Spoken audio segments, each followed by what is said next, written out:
Hello and welcome back to DraemondDoesGaming, and today we are going to be doing something entirely different for this channel. Today, well, actually for the last several months, we've been playing Stardew Valley. When I say we, I mean playing it multiplayer with my friends. This is an entirely new project for me and quite possibly the most effort I've ever put into a single video ever. This video is going to be a Stardew Valley experience of the spring with some of my closest friends. The goal is to do one of these 100 days in Stardew style videos, with each video being a season in the game. However, depending on the reciprocation of the video, etc., this could possibly be the only one that I do. Mostly because it's taken me well over a month to edit this down. Going from around 13 hours of gameplay footage down to what you see today. Not only that, this is also going to be a heavily modded experience. We're using around 60 total mods, ranging from small quality of life fixes like Info Suite UI, and sprinting and zooming out, to massive expansions, in which I'll list them all down below in the description, and I'll try to mention them as we see them, but it's likely I don't mention any of them. The three major ones that I did want to mention are Stardew Valley Expanded, Ridgeside Valley, and East Scarp. They are each considered a mega mod that add a lot of new experiences into the game, new NPCs, new maps, etc. And each on their own is worthy to explore, but we're doing it all together. So not only do we get new maps, new NPCs, and new items, we're also going to be using quite a few other things as well. Before doing this video, I haven't really played a lot of Stardew Valley before, really only getting as far as winter once, but this just seemed like it was going to be a fun experience to have with my friends. And I've also played a lot of other simulation games growing up, such as Harvest Moon, and actually my favorite being Back to Nature on the PlayStation. So this isn't exactly an unfamiliar territory for myself. So let's dig in and get to it. So I hope you enjoy watching. Here we go. So let's start off first with my character, then with the farm we're picking, using my name Draemond, the farm name Tempest, an ode to our old airship in our D&D campaign, which you can also listen to on our channel. Favorite thing being coffee, and a dog. We're playing on the Frontier Farm. It's basically a massive farm that comes with Stardew Valley Expanded and starts with fruit trees on that farm. We're going to have shared money as well as the harder bundles. I kind of forgot I had that ticked. Also, we're going to be skipping the intro because, well, who hasn't seen the intro to Stardew Valley before?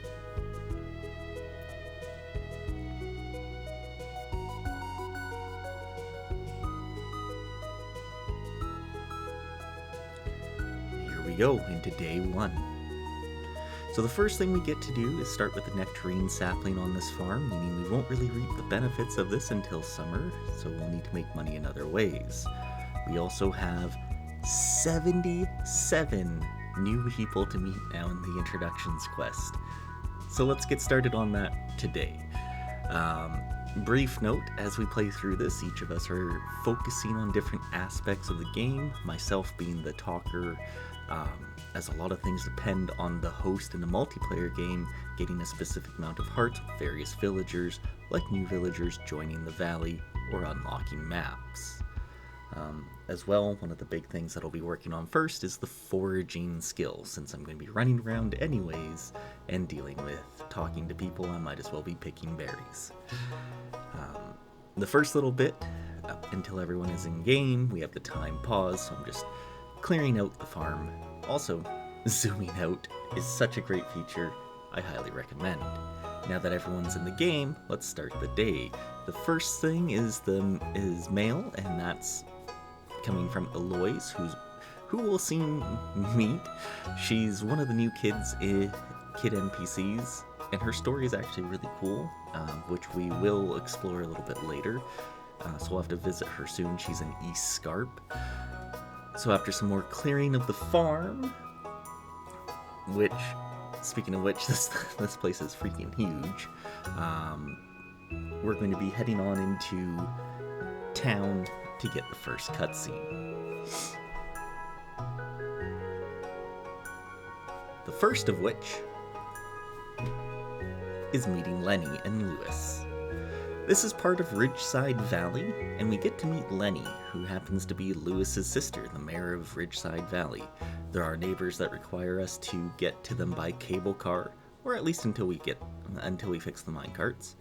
This adds a whole new town to explore, and a new forest filled with bad things and some crazy quest lines.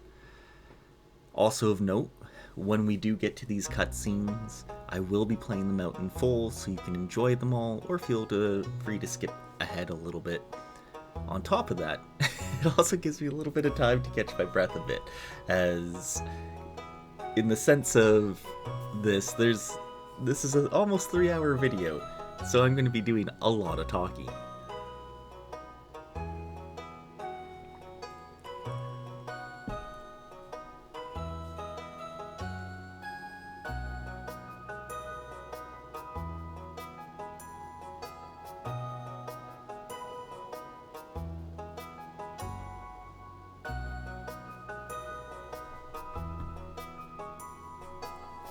The next thing that we're going to be doing is starting to meet all of the different villagers that we can. The first, as we make our way into Pelican Town here, and you'll see that we have the sprinting mod enabled, which I recommend for when you have this many mods, is Kenneth, the Ridgeside Valley electrician. Also, we get to check the calendar and find out that there's a lot of birthdays. Alex, the Stardew Valley jock, he is romanceable, and I will try to remember to speak when each ones are. Heading into Pierre's, there's Sterling from East Scarp, also romanceable. It's actually a really cool storyline with him. There's Gus, the pub owner, as well as Pierre, the shopkeep. Next, we head into the hospital to go talk to Harvey, the doctor, who's also romanceable. Oh, and what's this enormous house here? Well, this is part of Stardew Valley Expanded, and it's Olivia and Victor's, the mother and son duo, whom you can't romance both. And it's an interesting thing if you do. We also grab a pink cake out of the trash can here, then head across the bridge to Joja Mart. The clerk here now actually is a real NPC with a real name. Her name is Claire, also romanceable, as well as there's Juliet from East Scarp, also romanceable. And then we see Shane working hard. Morris is also an actual NPC now that you can befriend and everything, although in this one we don't really worry about that. We also find Victoria out for a stroll. She's from East Scarp. And then there's Floor, the shy resident of Ridgeside Valley, who's also romanceable. Next, we meet some staple characters. There's Robin, the carpenter, as well as her family, Maru, who is romanceable, and then her husband, Demetrius. Next, we find Linus, enjoying himself by the lake. We give him a daffodil. He does like his forageables.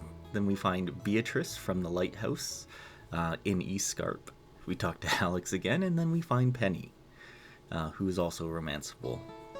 We also find Yuma, the little brother of Shiro, and then also Philip. Philip and Shiro both are romanceable, all from Ridgeside Valley. So to get to Ridgeside Valley, you head north from the bus stop. And you see the little robot there, and we take the cable car. Then we're going to be going and just getting some of these new Ridgeside Valley forage bowls, and they're actually quite nice. A lot of the people in Ridgeside Valley love them as gifts. Next, we get a tour of Ridgeside from Lenny herself, which is kind of nice. So if you don't know this mod at all, it adds a town bigger than Pelican Town, as well as 40 or so new NPCs, maybe like 30, so more. It's basically doubles the size of Stardew Valley as a whole, which is quite cool. We have quite a lot of fun with it. And it's in this town where we'll find 2 of our potential marriage candidates. Buckle up, buckaroo. Exactly, Lenny, as she takes us on a tour of the town. First is the hotel, the Log Cabin Hotel, run by Richard and his granddaughter Isabel. Next is the town square. As she says, it's the beating heart of the village, as well as Lenny's office is right there. You'll see there's also a quest board here, which is very neat because in a multiplayer game, this quest board will be different for each player. On top of that, they don't have requirements for getting it done in a certain amount of days. Once you take the quest, you just have that quest. Next is Pika's. This is similar to the saloon. A lot of people come here to gather at night, things like that. Pika is the chef, and then there's the sound stage there, the Starbound stage, and we'll be here probably a decent amount to be able to talk to everybody.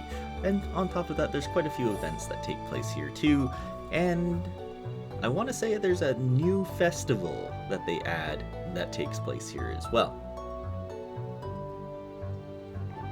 So that's always one of the cool things about adding in these mods is the amount of stuff that they add and the care and detail that they add into it.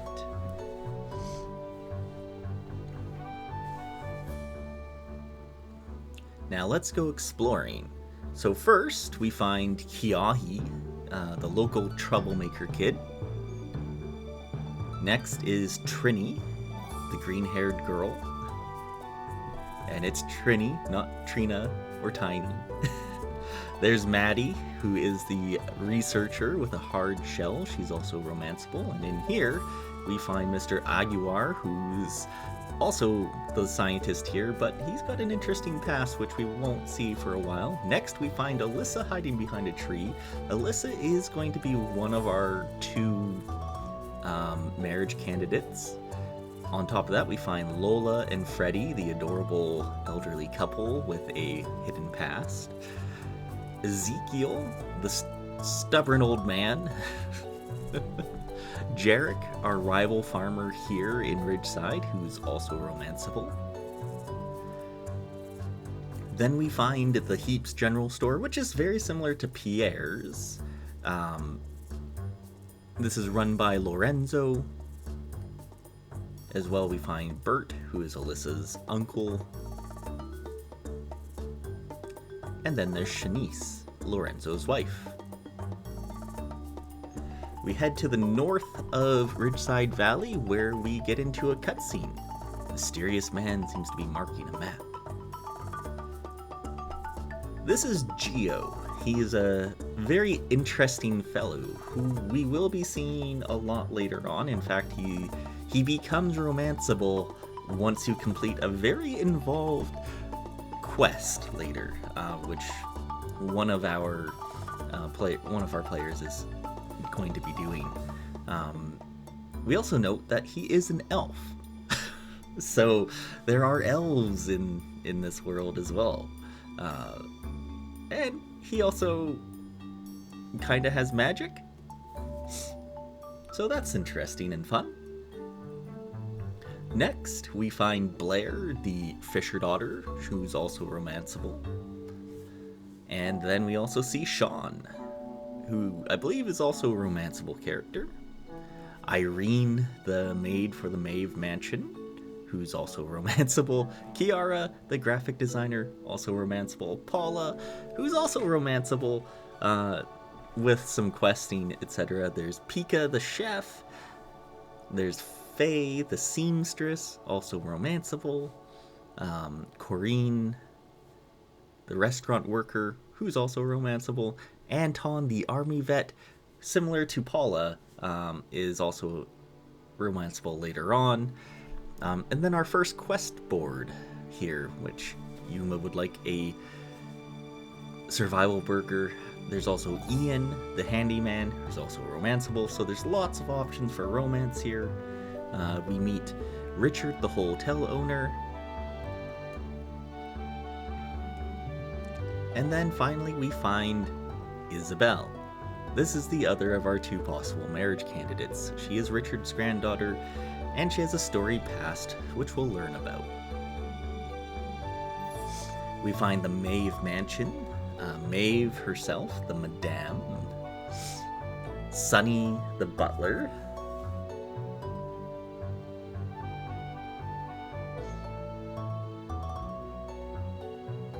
and I also missed Arya, the teenager. We also find Torts, the grumpy turtle, and then we head back to Pelican Town at night for a cutscene with Sterling. He's a little similar to Shane with the problems of drinking, etc. So this is kind of our first interaction with him, and let's just say it's not overly pleasant. Not his pizza dinner.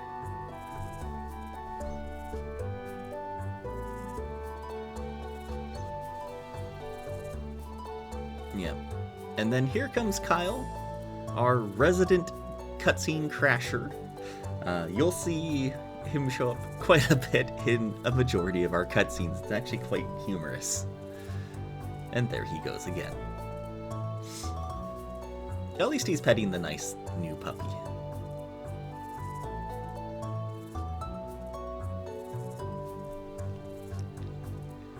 We head into the saloon where we find Clint, the blacksmith.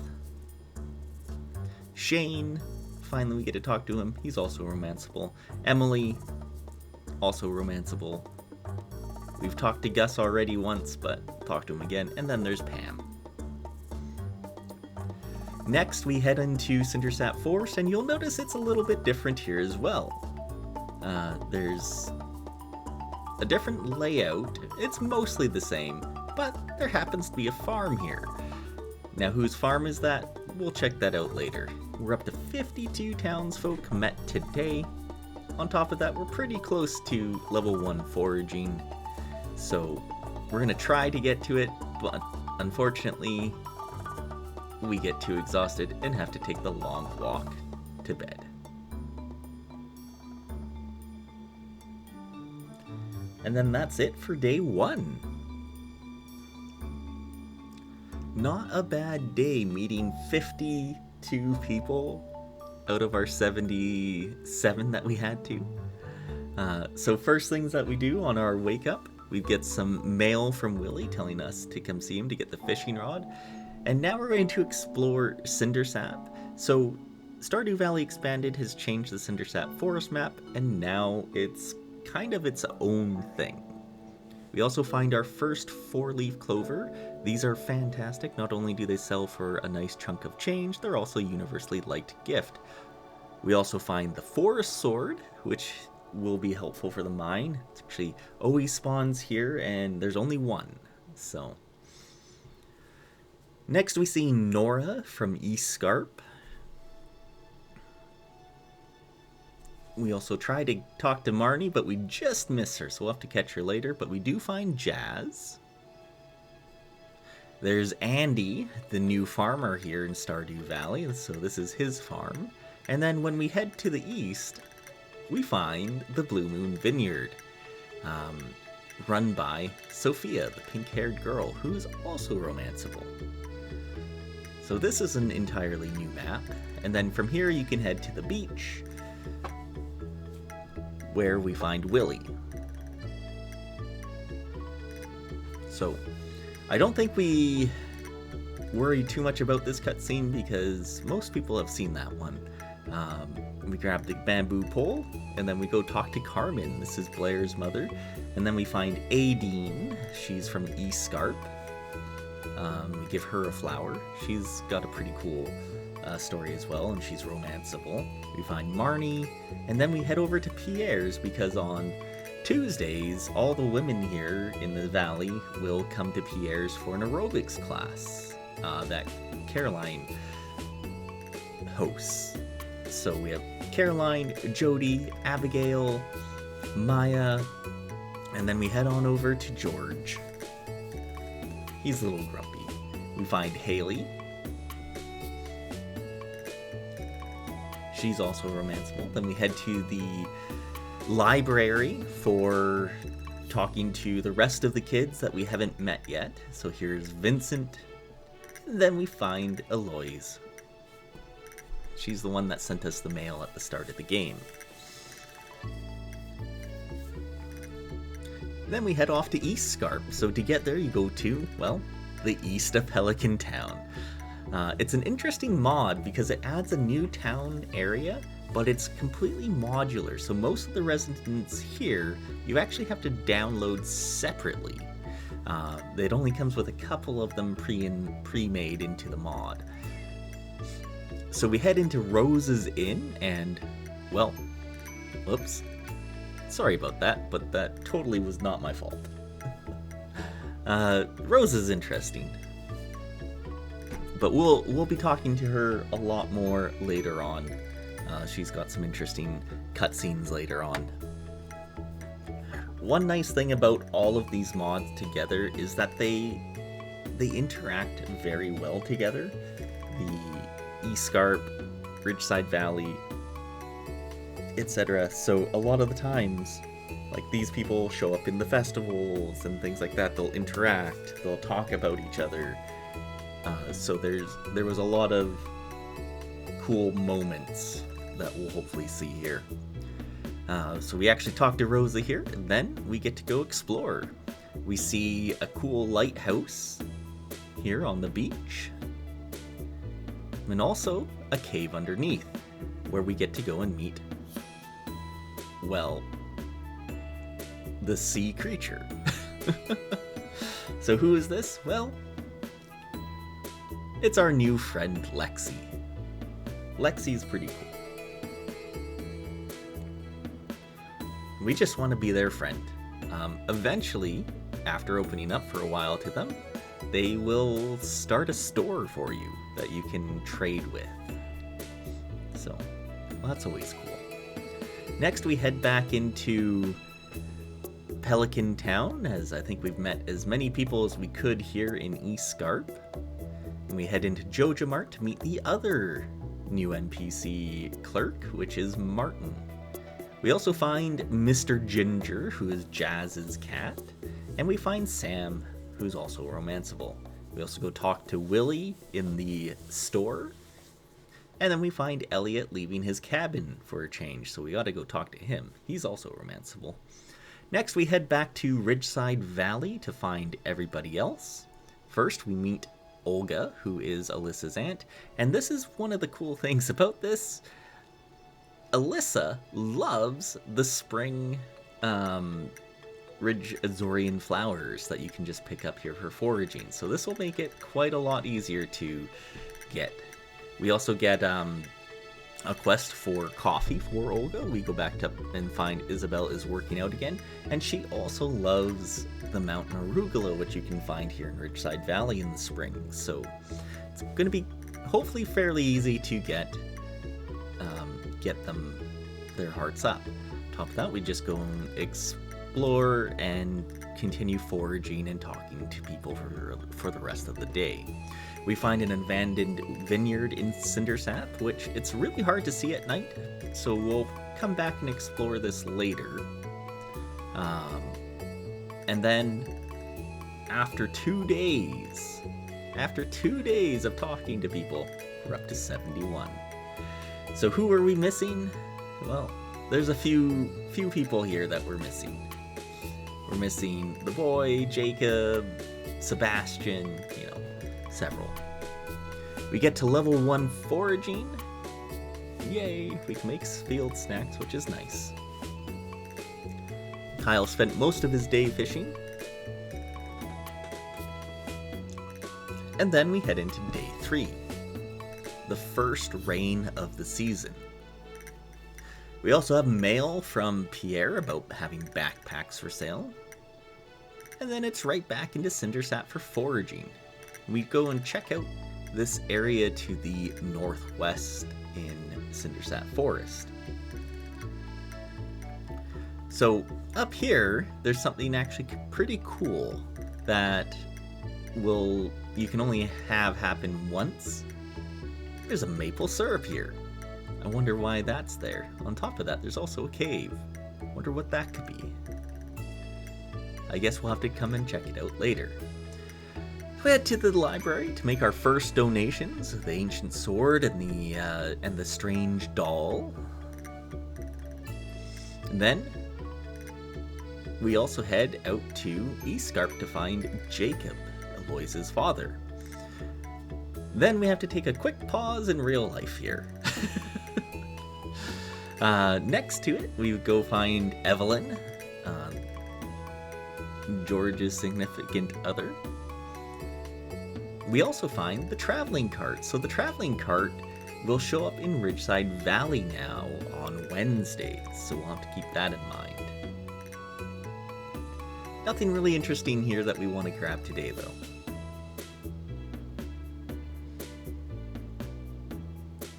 So we head into Ridgeside Valley, to the Maeve Mansion, to find Louis, the last kid that we needed to meet.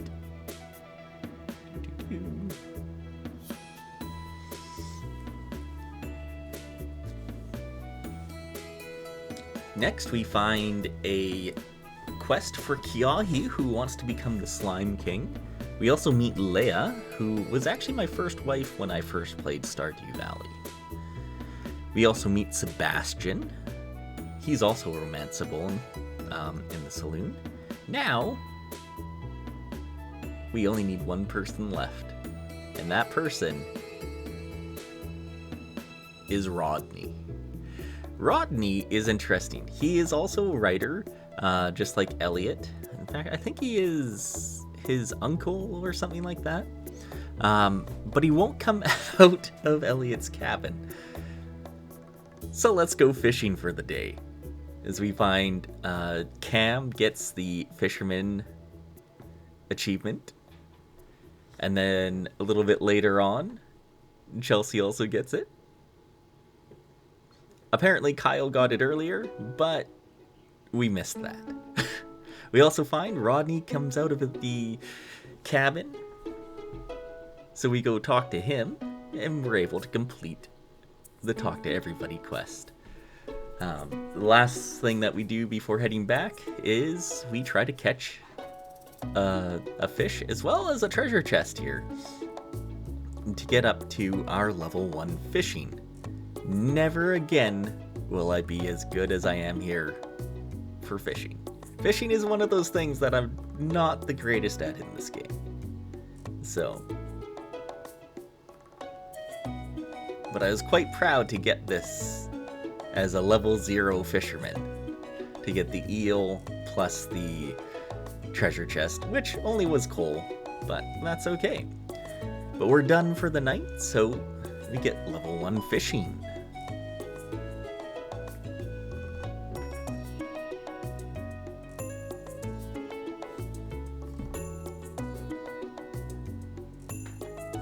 They made quite a bit of money from fishing today. As we head into day 5, we get well, first off, we finish off the quest, and then we get cookies from our mum. We go help water until we can find sprinklers. Then we head up to Robin's house because we want to remove all the different buildings on the map. When we started this, they were having some issues loading in, so we created 7 extra slots So we kind of get a little bit of an overview of the farm here, which is kind of cool. It's got these little spots here that are across the river and so forth, so kind of cool to see.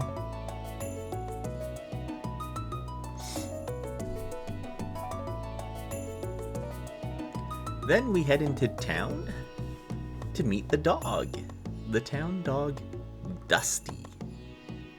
He's such a good boy.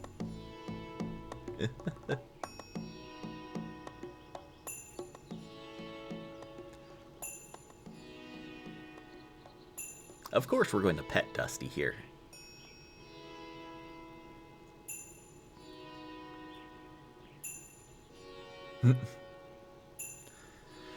Next, we head on over to Blue Moon Vineyard and go and talk to Sophia.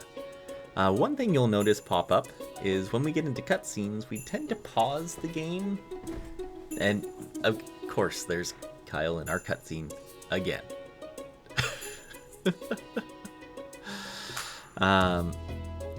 Just because in multiplayer games that there isn't any pausing, so we use the TimeSpeed mod to pause time when we're in cutscenes just to help with that. One of the things with Sophia is, yes, she's very shy, but she's very nice, and with this cutscene in particular, she does give us a free quality sprinkler. One thing to note, do not skip this cutscene, because if you do, she will not give it to you. So, which we do find out. We also get some bread from a trash can. We head to the library and pick up some rewards, which are some cabbage seeds. Then we are off to Ridgeside. Mostly foraging, so we're grabbing all the things. And what is this? A little tablet. Stargazing guide for Cookie. Stars are most visible after 11 p.m. on a clear night. Interesting. We'll probably forget about that. We find a garbage hat out of the garbage can, so we might as well put that on. Oh, that's terrible. We also need to find a ring for Yuma, so we head to Jarek's farm to find that ring. We go and give that back to him there. Yuma is such a nice kid. Then we head south of our farm to go and have a cutscene with Andy. And boy oh boy, does Andy like his Joja. He is actually quite nice though if you get to know him. He just kind of wants to do his own thing and farm. He likes to farm.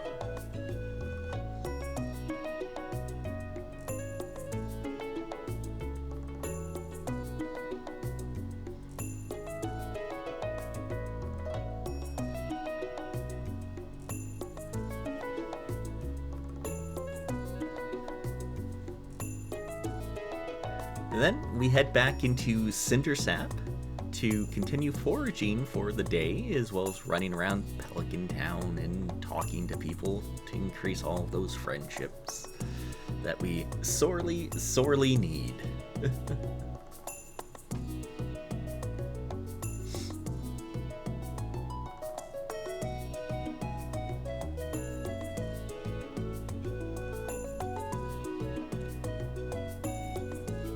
The last thing that we do for the day, well, we go fishing. And we fish a lot. We try to get to the bubbles, but they disappear right away. Nighttime hits, and it's getting late, but we want to try and catch this fish. Now, we have to run back, and it's 1:50 a.m. as we make it to bed for the night. We level up our foraging to level 2 so we can make charcoal kilns.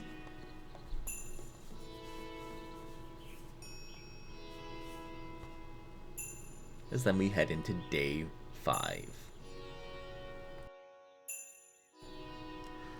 And day 5. First thing today, well, we get our puppy. Thanks, Marnie. This is always exciting. One thing that is also that can happen too, you can get more just pets as well. Of course we're going to adopt the puppy. Let's try to find a good name here. Probably sounds good.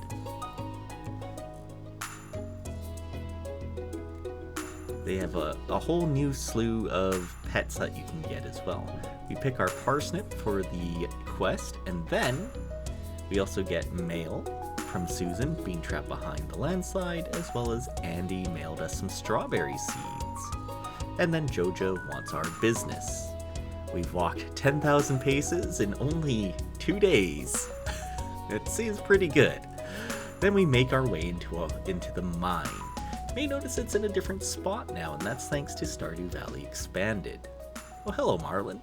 We get to learn a little bit about his backstory here as he opens up the mines for us.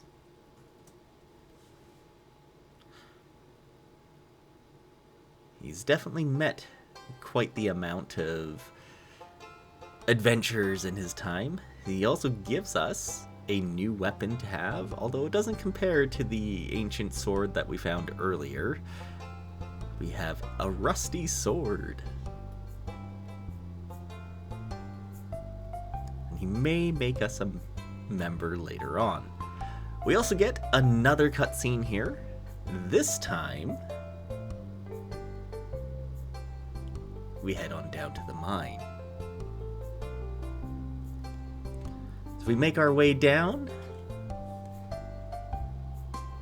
Slimes jump down from the ceiling and attack us. But who's this? Watch out! As he takes care of the slimes. His name is Mateo. Mateo's actually pretty cool. He's part of East Scarp, but one of the mods you can download with it, called Sword and Sorcery. He does give us an energy tonic. He is also romanceable, by the way, but there's also a cool rival hearts that he has with Aideen, which we'll be exploring that.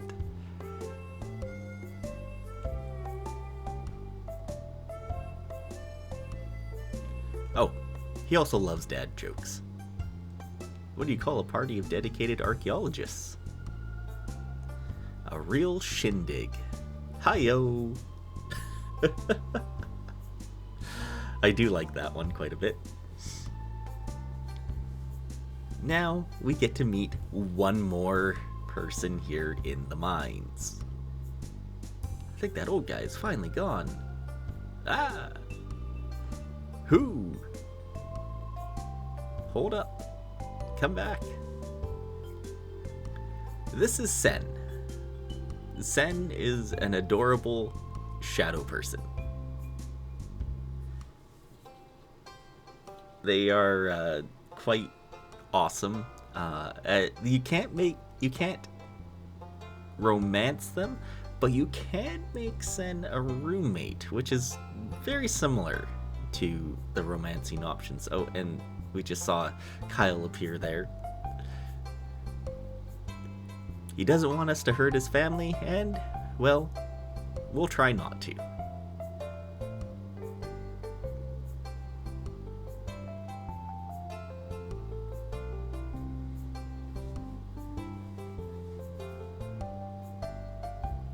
We'll meet him more as we head around town, as well as he lives in East Scarp.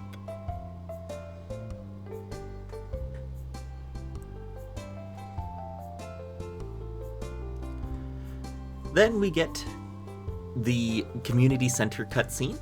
I think for the most part, if you've ever played Stardew Valley, you will have seen this before. If not, the community center, it used to be a happening place, right? It used to be the place where everyone comes together. They did activities inside of it, etc. And it's been run down and dilapidated, and no one uses it for the last few years. So Lewis is tasking us to fix it up, basically. So that is our goal, or one of our goals of the game. We'll aim to do it before the end of year 1, just because there's a lot of cool things. As you go and complete different aspects of here, you'll unlock different things like the bus stop, which lets you get to the desert, etc. So there's a lot of cool things here that we want to do, and there goes Kyle again. Get out of here, Kyle. Oh, he's so funny. Also, we saw our first Junimo. Junimos are these types of almost fairies that will appear. Oh, and there goes Chelsea. That can help you out, etc. So we can actually get those Junimo huts, which is kind of what you see right there to the left of the screen. And we can get them onto the farm later on.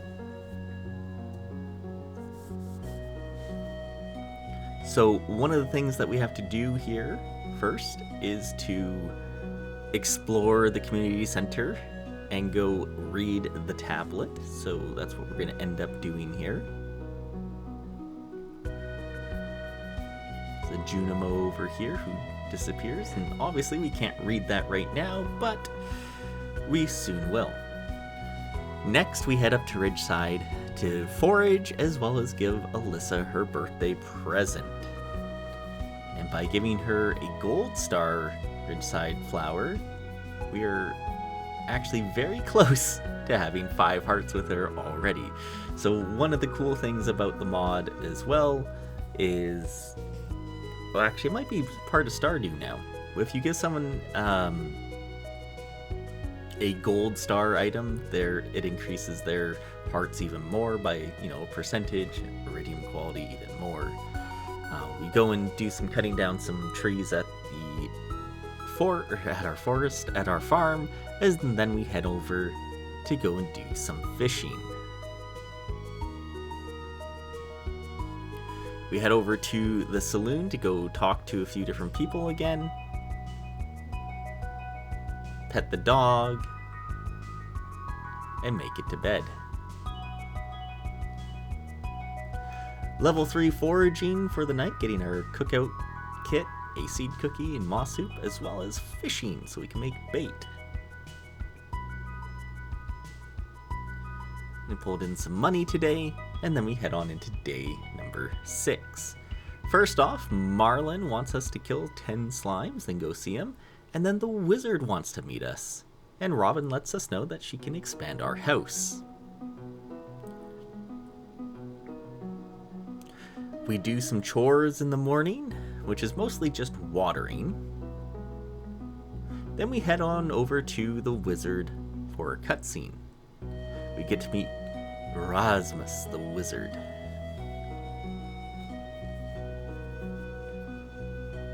This is a very interesting, Rasmodius, I should say, sorry. I think he's called Rasmus in a different one. This is why I had that here.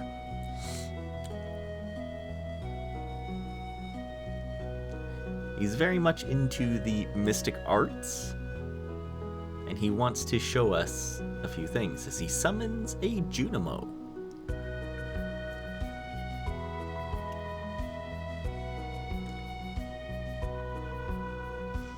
He then explains a little bit of what they are.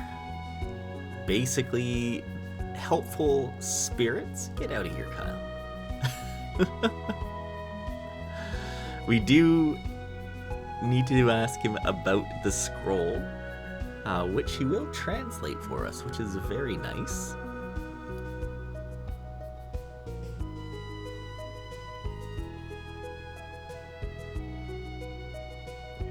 As he can use some teleportation magic, which is always cool. Eventually, we'll be able to do that ourselves.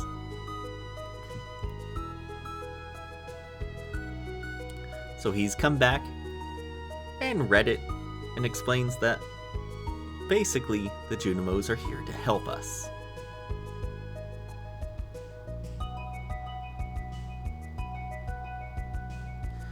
He brews us a potion.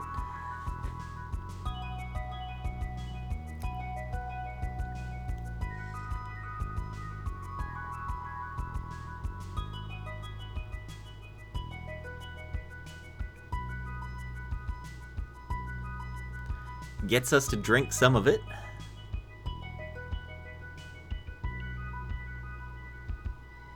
Doesn't sound very appetizing, that's for sure. And then, well, we get to see some very interesting things. And we get a little bit of our energy back. We may be a little green. Get out of here, too. So many people coming into our cutscenes.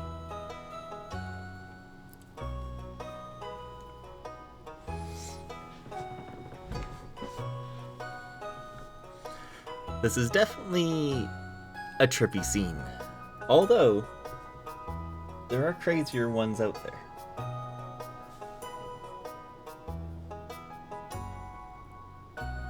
But now, we'll be able to read the Junimo language, which is very cool. Next, we head down to the basement of the wizard and go check it out. We start reading some of his books.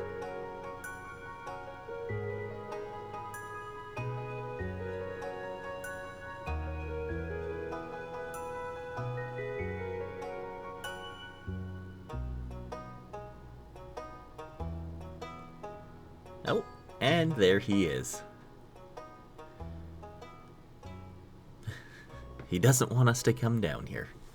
At least until he trusts us. A magical ancient fruit. Interesting.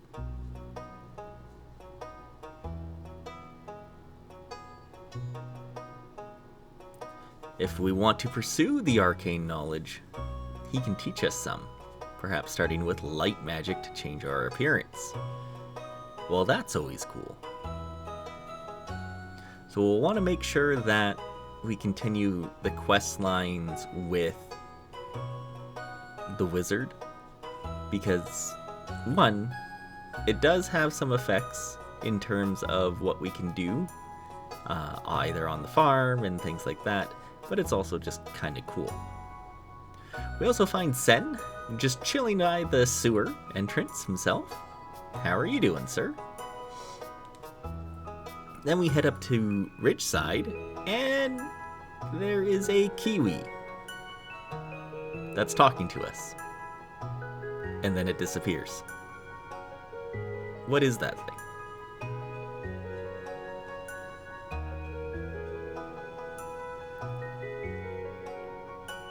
Some foraging.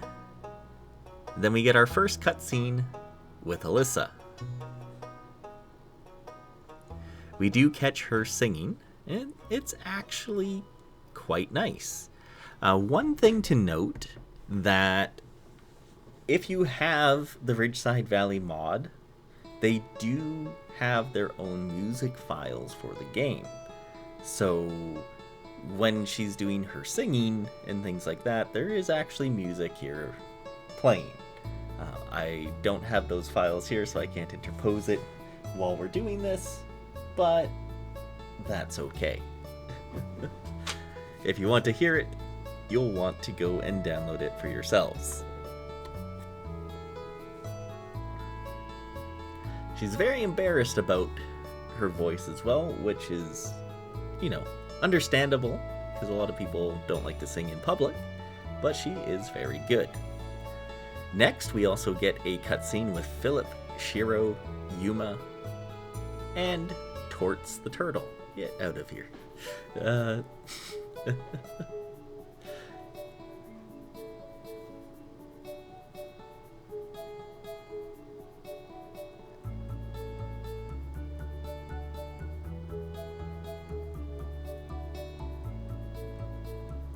They want us to play with Yuma a little bit and go talk to him. So we do.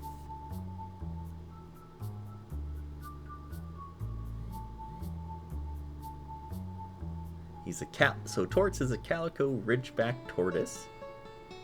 He doesn't have an owner, and he's old. He just kind of is here. Definitely older than Shiro, which is kind of funny.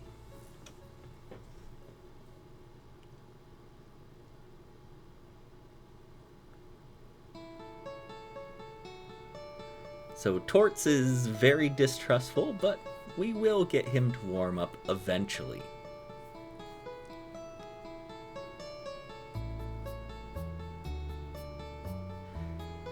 And really, for the rest of the day, we mostly just go around talking to people and then finish off with some fishing. We have to take a parsnip over to Pam to complete a quest.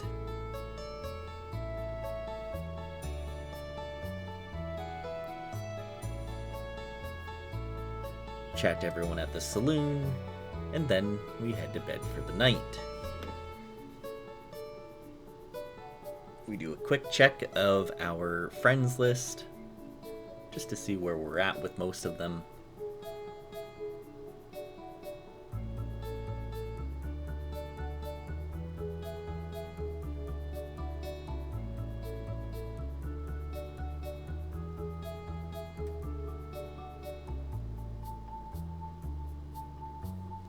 And we see how much money we've made for the day. Almost 2,000 gold. Fantastic. Good job, team.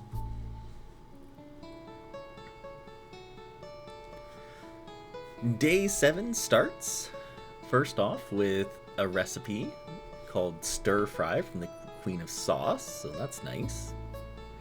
We go and read our mail, and this one comes from Maya, and she sends us some bear pancakes. On top of that, the Hat Mouse is now available. Willie is selling the deluxe rod. And B wants to make us complete his challenges to learn about druidics. So that's cool. That's part of Sword and Sorcery. We do some watering, and then we make our way up to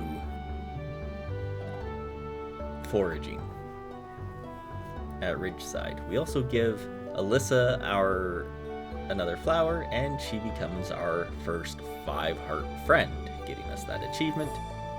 As we make our way back to Pelican Town, well, we run into Alyssa there as well.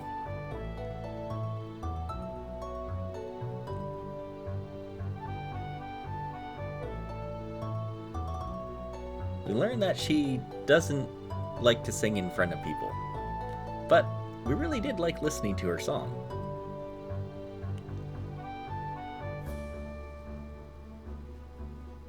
As well, Cam seems to have kept the valley safe by killing a grub. I don't think I actually noticed that achievement pop up as we were recording this.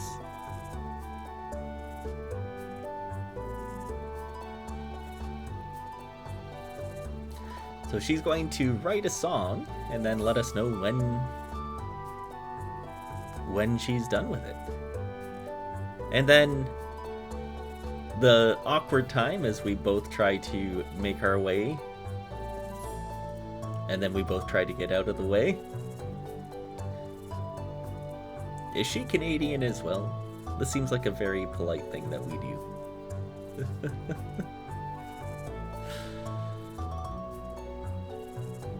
Then we give Lewis those bear pancakes for his birthday.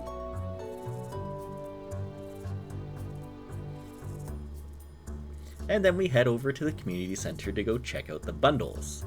And wow, look at the amount of stuff we actually need to get.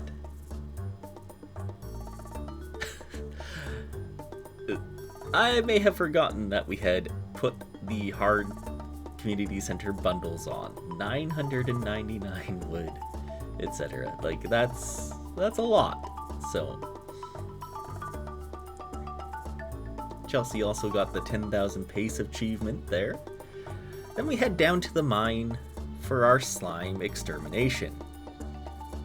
We hadn't picked up a geode yet, so we get that done.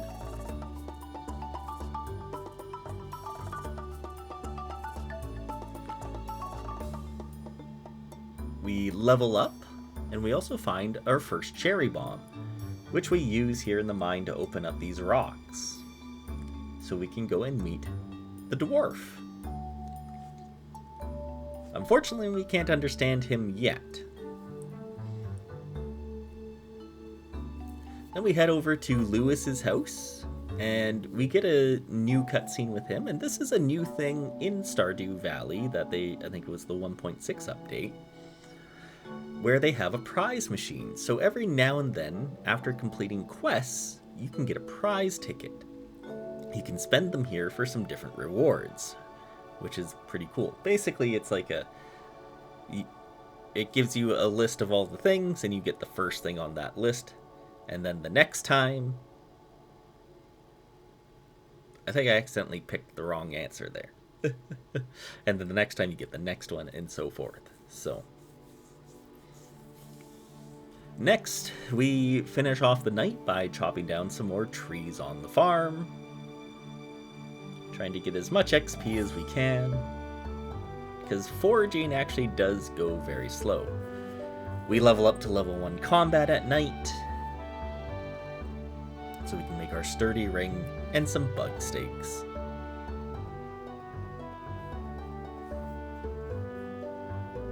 Then we head into day 8.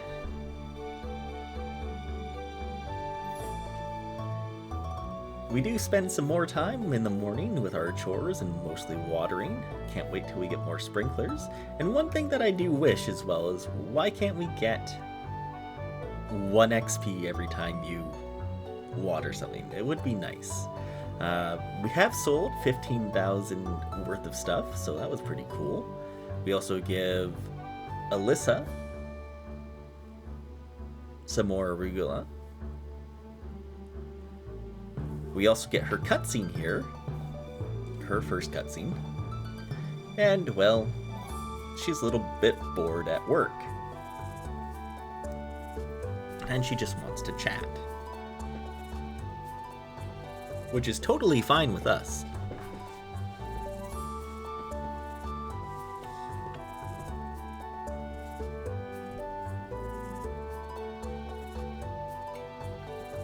Although, you know, it's not like we don't actually have other things to do, since we are a farmer.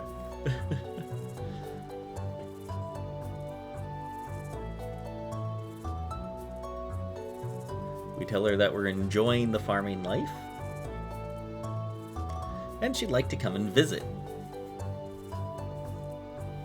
So we let her know that, yeah, that's fine. But then she says that we're a little bit too agreeable. So we should learn how to say no from now on. So it's kind of odd, but that's okay. We'll work on it.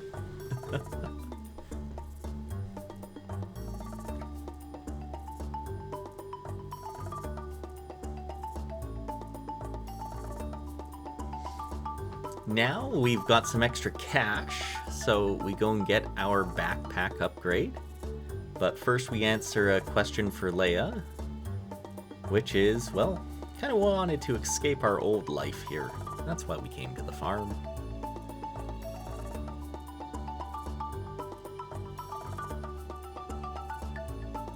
And that's going to make this so much nicer for exploring and foraging.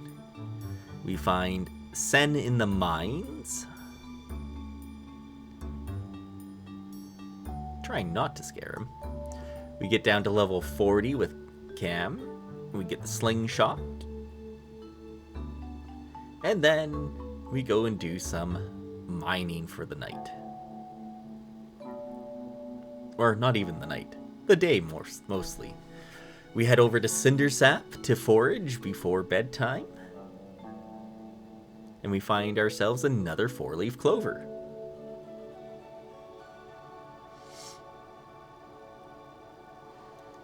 We do get to level 1 mining here, so we can make cherry bombs, as well as level 4 foraging, which lets us make tappers, mushroom logs, and wild seeds for summer.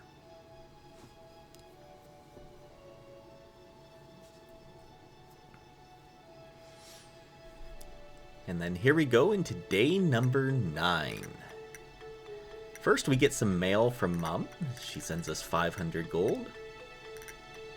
And then today, there's nothing really too crazy going on. It's Anton's birthday, so we go ahead and give him a gift.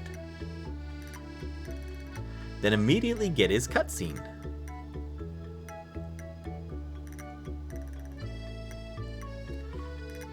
Apparently he's just been sitting around drinking energy drinks.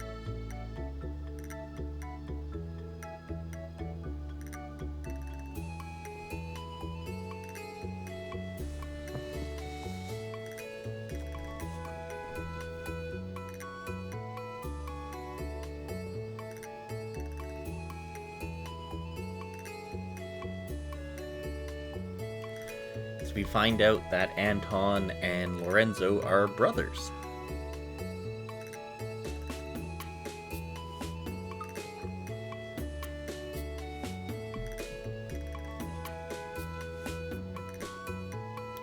Basically tells him that he should try to be working. And all these people keep coming into our cutscenes here.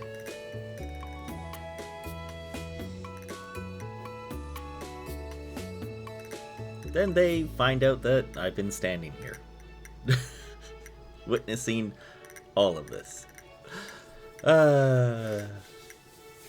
Good times.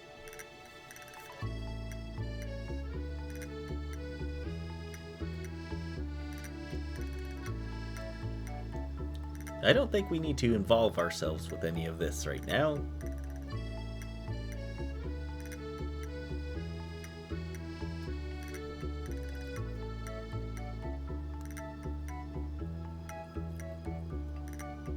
And we'll let them back to do on their day.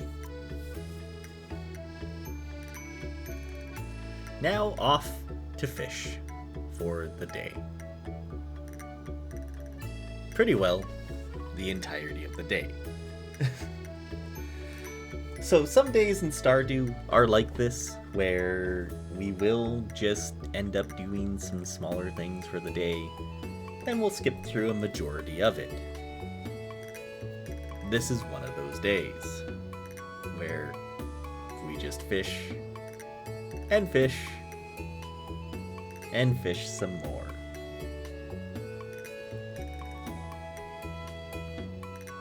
We actually go ahead and sell some of our fish, meaning that we actually contributed for a change.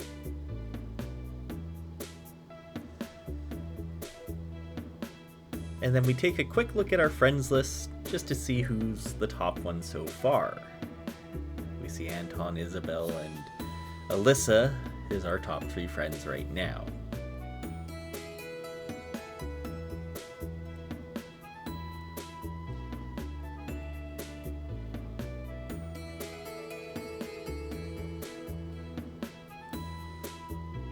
At the end of the day, we get to level 3 fishing. We can learn how to make crab pots and the dish of the sea.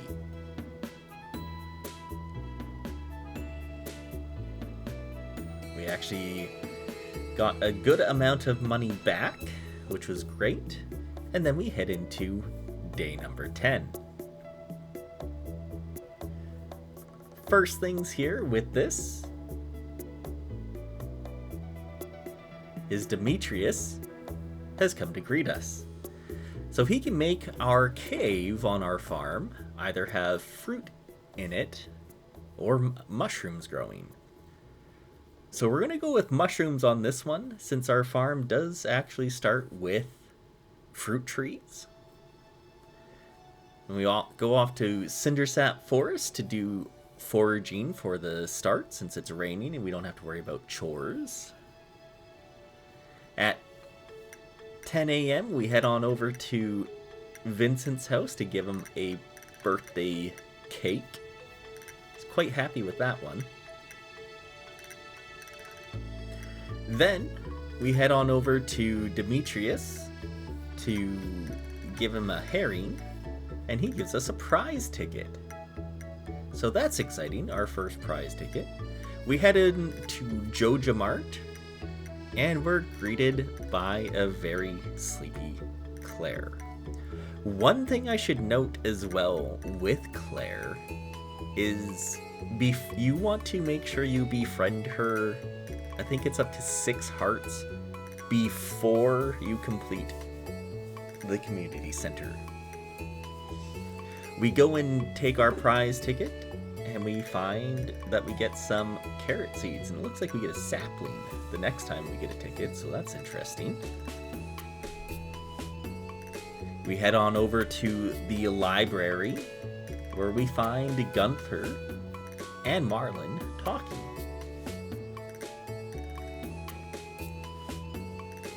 All about the new faces in East Scarp. One thing to note here too, Gunther is an actual NPC, and once you complete the museum here, he will start acting like a regular NPC, which is pretty cool. We find a duplicating Mateo. He should probably get checked. Then we're back to the farm to drop things off.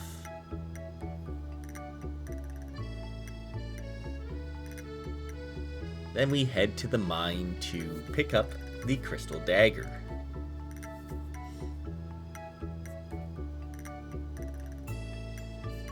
We go down to do some mining with Cam for the night.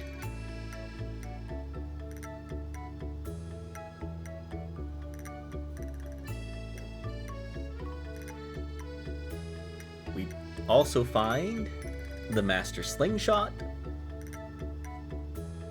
and realize it's time to get out of here. And now it's the race to bed. Who's going to get there first? I got stuck on a tree and bushes. Not exactly what you want in a race, but that's okay. Everyone else is tucked into bed. It looks like Cam got stuck somewhere as well.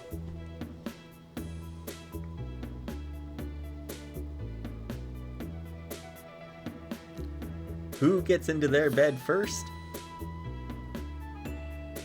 He does, by not even half a second. That's crazy.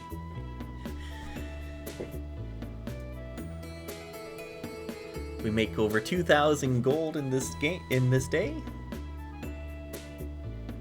And then we're going to get into day 11. Starting day 11, we go ahead and we get Clint's cutscene, finally. He tells us a lot about the metal bars, geodes, etc. And then he also gives us the furnace blueprint, which is kind of nice. I'm the last person to get this one, so apparently I had never picked up all the things that we needed yet.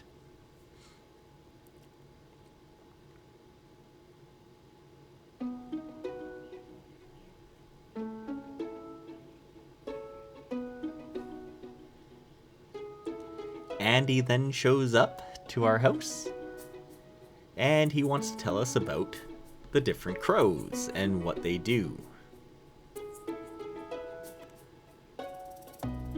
So crows in this game, if you don't have scarecrows, they will come and randomly eat some of your crops. So you always want to make sure you have scarecrows in your fields. So that's a nice little tip from Andy there.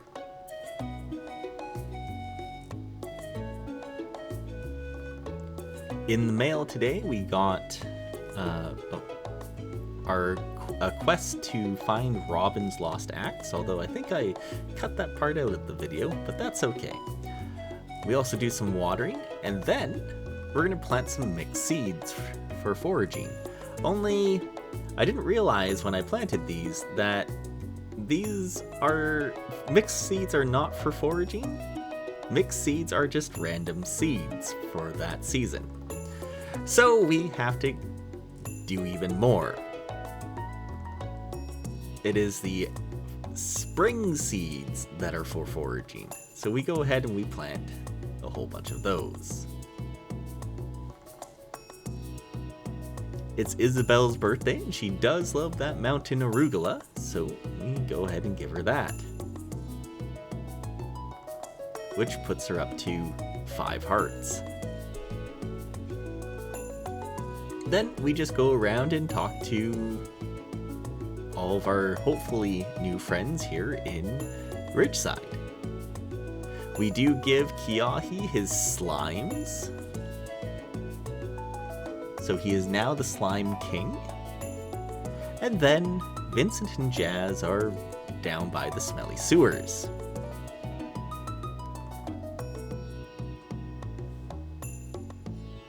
It seems like they want to go exploring in it.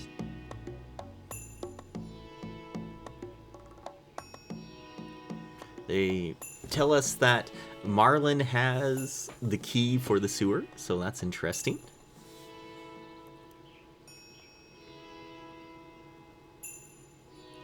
Then they get frightened by something. Something's moving around in there. Well, probably. So let's go check it out.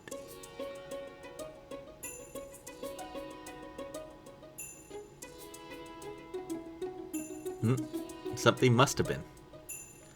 We go find Robin's lost axe. We do a little bit of foraging. We go bring her her axe and complete that quest.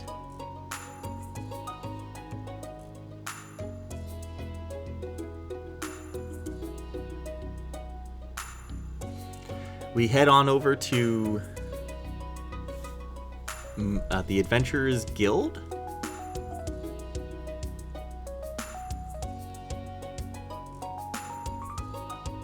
As Marlin wants us to join the guild finally for killing those slimes. We are officially the 23rd member of the Adventurers Guild.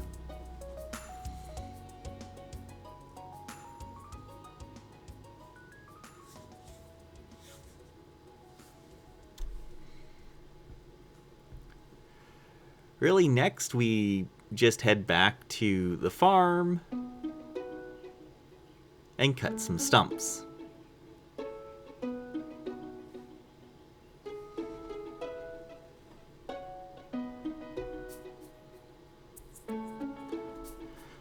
So we make some money here. We head on into day 12. Here we get some mail from the Stardew Valley Tribunal saying that our farm will be featured. Hurrah! Also, the Egg Festival is almost upon us. Then we head on up to Ridgeside for foraging and talking, and this day is going so well for us. You guys wanted to restart the day? Why? I was doing things in the furnace, and I had a bomb in my hand. Oh my god! And I dropped my bomb, and I just blew up all the furnaces.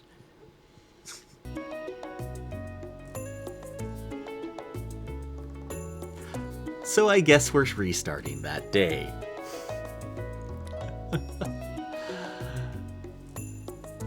So we're gonna pick up right where we left off. And we get into a cutscene with Isabel. And here we are again.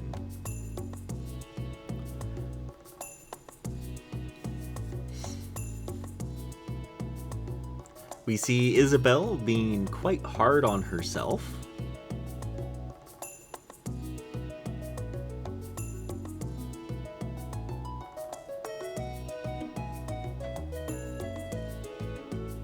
And this is one of those struggles that when you start to learn more about her,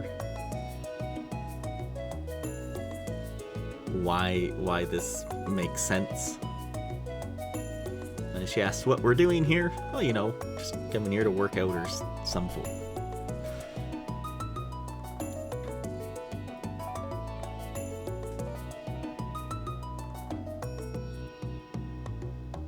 She just doesn't feel it, which I can understand.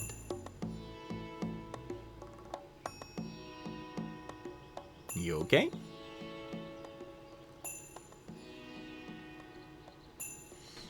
Whatever it is,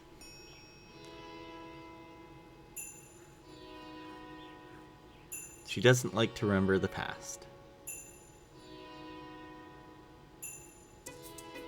Whatever it is, it's in the past now, is probably the best option. Definitely not you're prettier when you smile. That's doesn't seem like a good thing to say.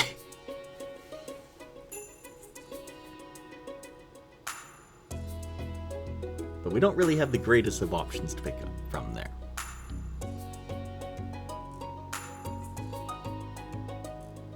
She just has to cheer herself up. And we'll learn more about that soon.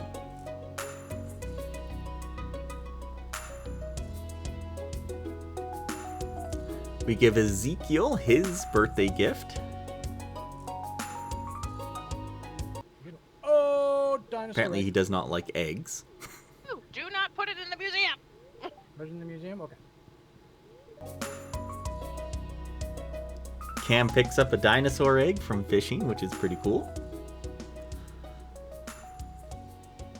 Then we head on over to do some more foraging.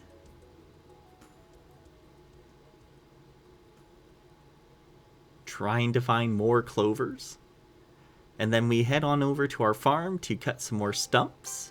As well, we get into our mushroom cave over here by the waterfall, which is pretty cool.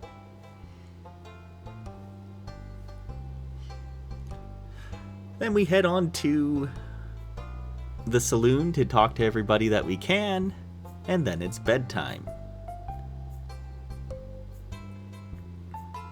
We do get to level 5 foraging here, where we pick the gatherer option, chance for doubling harvests when we do our foraging, which is very nice.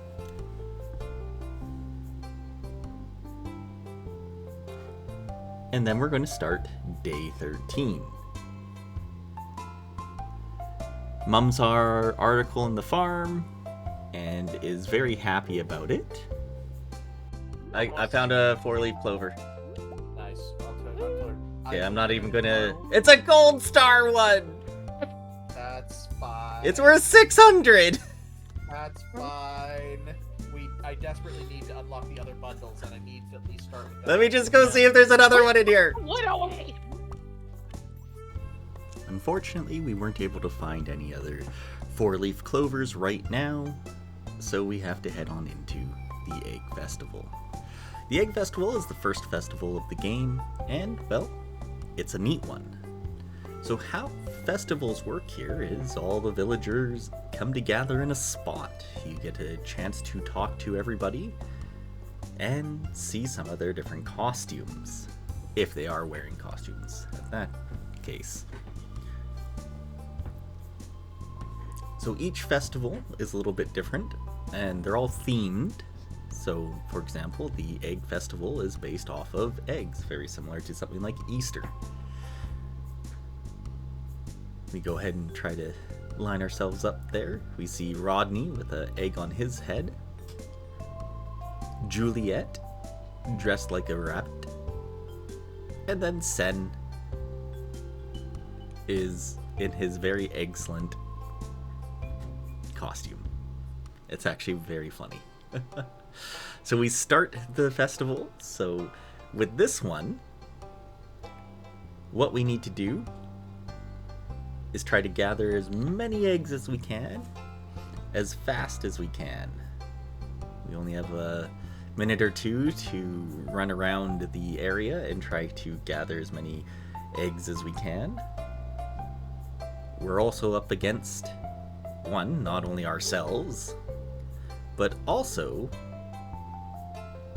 some of the NPCs, mostly the children, and Abigail.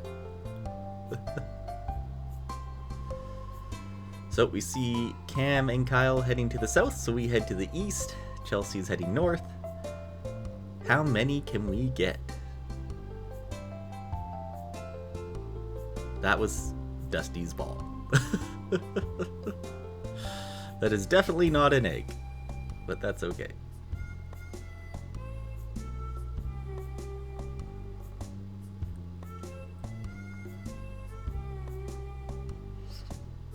No. And Chelsea just gets that one.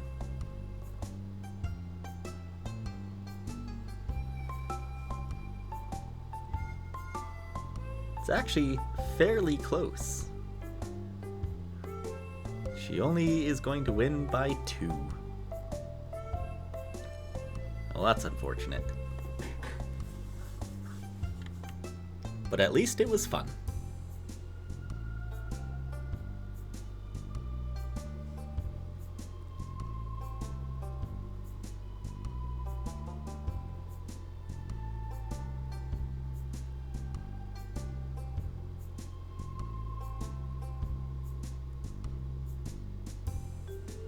I do like how like Lenny's in there and contributing to the conversation. So it's cool that the makers of the mods have worked this type of stuff into the game.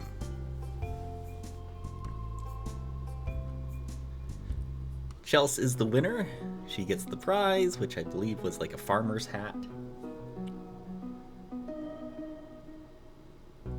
And then it's time for bed.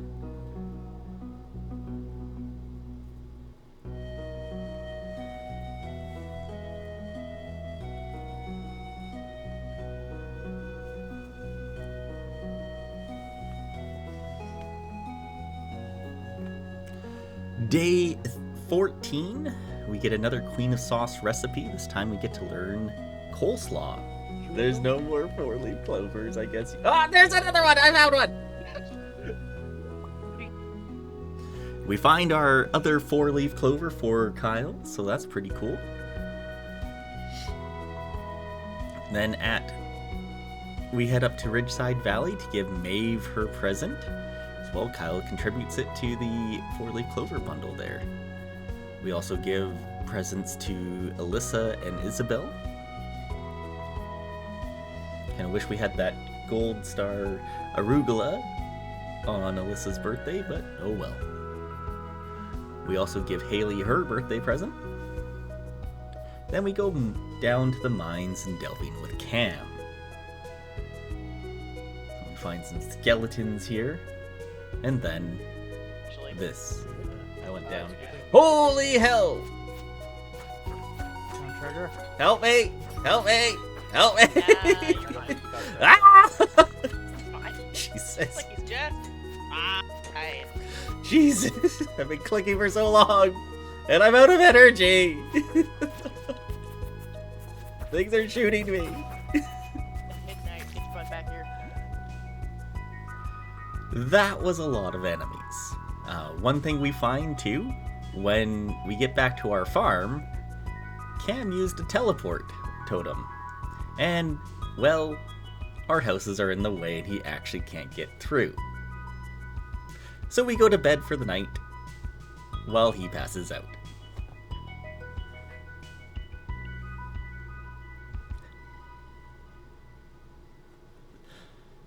We hit level 2 mining, so we're able to make staircases.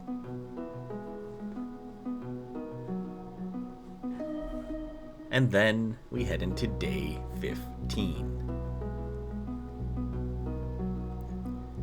Mail for the day. Alyssa has finished up her song and wants us to visit later. As well, Granny Evelyn gives us a tip.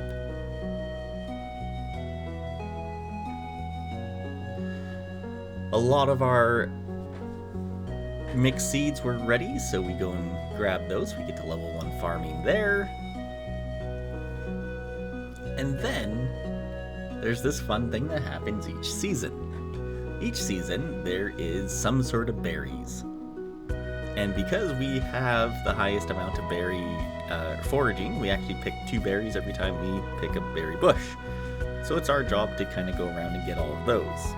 We make our way over to the mountain where we find Lewis, and he tells us about the collapsed rocks here that are separating Susan from us. And she'll be trapped there until early summer.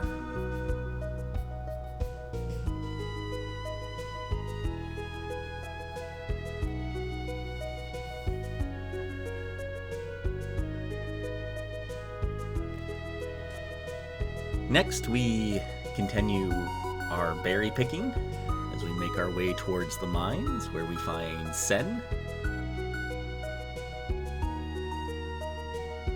and Mateo.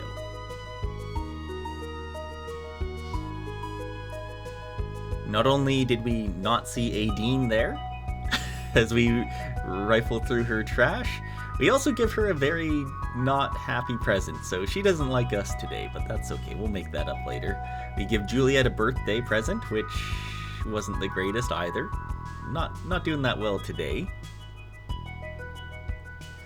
We give Trini a present as well.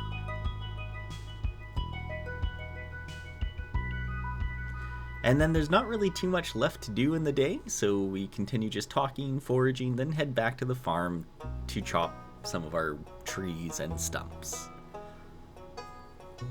Once we got to level 1 farming, we can now make scarecrows, and we also get to level 6 foraging, so we can make lightning rods and beach totems, which is very nice. We need lightning rods to make battery packs in the summer during the summer storms.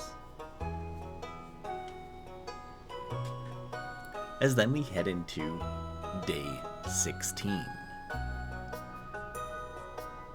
Pierre is now selling fertilizers, which is pretty cool. Then we continue our salmonberry run.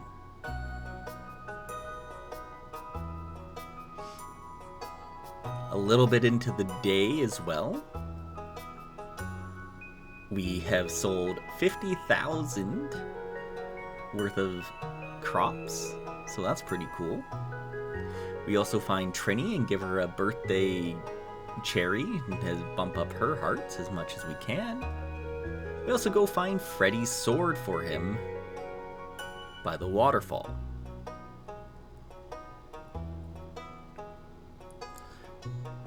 And really, we head back to the mines for some night mining, as well as getting the obsidian edge. And the space boots. Cam has been spending a lot of time here in the mines, so we try to help him out every now and then. We level up to level 2 combat here, which is pretty cool. And then another tight race back to bed, barely getting there before time.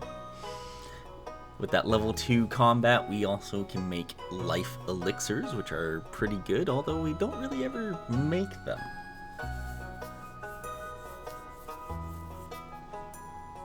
Then we head on to day number 17. After watering in the morning, we head off to go and look for more berries. Lots and lots of berries. We make our way over to East Scarp to give Beatrice what I thought was a frozen tear, but we gave her a frozen geode instead, so she didn't like that as much for a gift. But we do find Philip for his birthday gift, which was an earth crystal, and he really liked that one. We find Alyssa heading into her house, and then we find out this is when she wants us to show us her song. So this is pretty cool. However, I will say, this cutscene takes a while, so if you're in a multiplayer game, you will probably want to pause it. Yeah. So, after getting us here, she wants to bring us up to the stage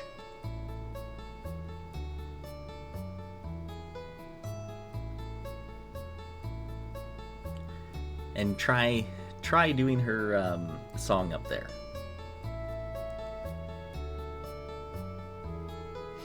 Now, I do recommend that if you have this mod, you make sure you have the music on for this part, as it's very well done. And I don't know if anyone else here has played Final Fantasy VI, but when you have Celise in the opera house, it gives very similar vibes to that, how they did the singing in this game comparatively to that. So if you enjoyed that part of Final Fantasy VI, you will enjoy this cutscene as well.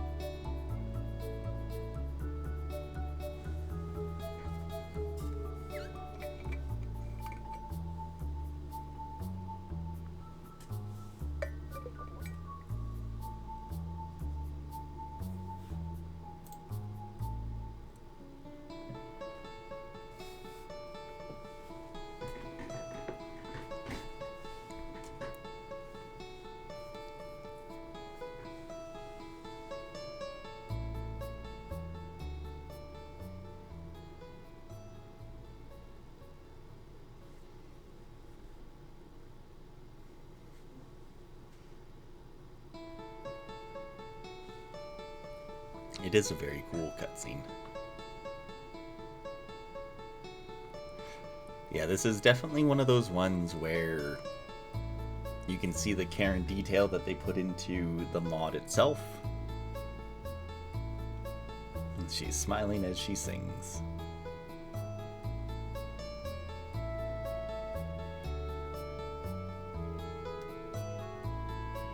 Yeah, it was great.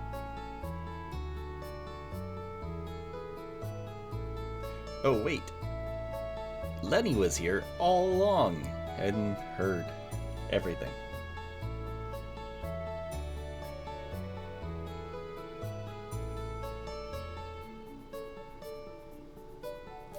Everyone's kind of heard her sing before, but she's always so embarrassed about it, which she really doesn't need to be. It's always hard when you think you don't have a good voice, but you can actually sing. But everyone here supports her no matter what, and Lenny kind of wants her to have a concert singing for the town.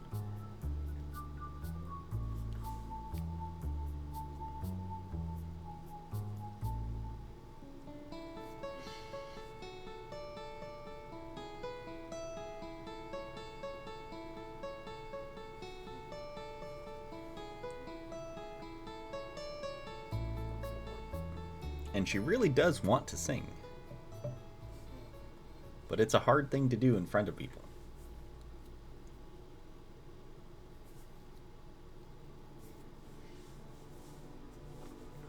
I don't think she'll disappoint anyone. I think it's time to try again, or everyone here supports you no matter what. Let's do that one.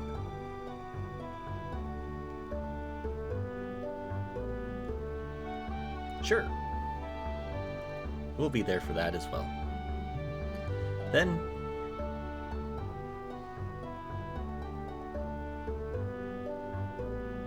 she's going to try to write a new song.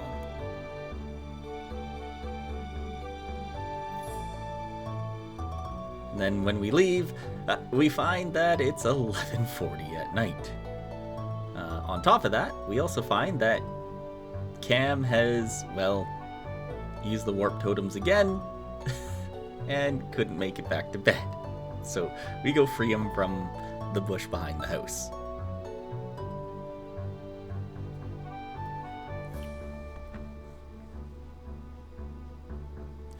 No levels today, but we do make a little bit of cash as we head on into day 18, where all of our foraging is ready, which is fantastic, because that's a nice big boost of XP.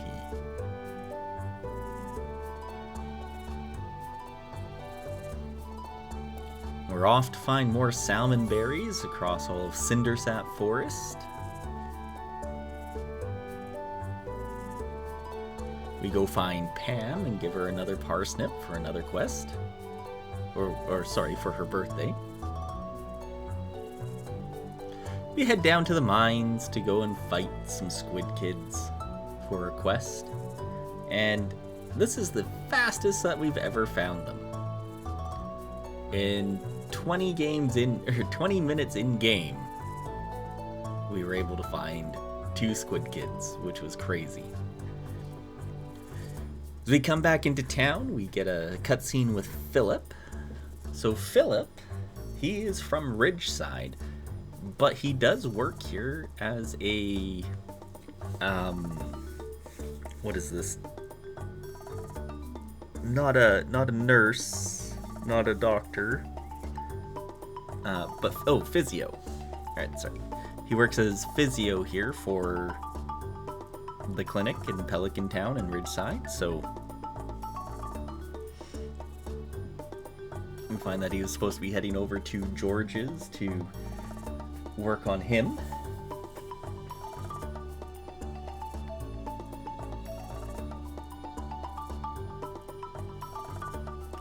George doesn't really want to be treated, which, you know.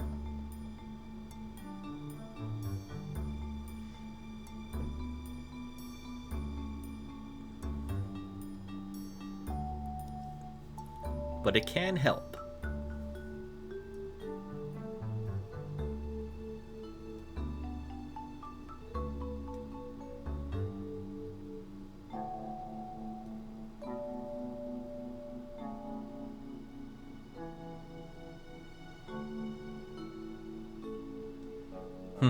Forgetting about coffee. Yeah, that would do it.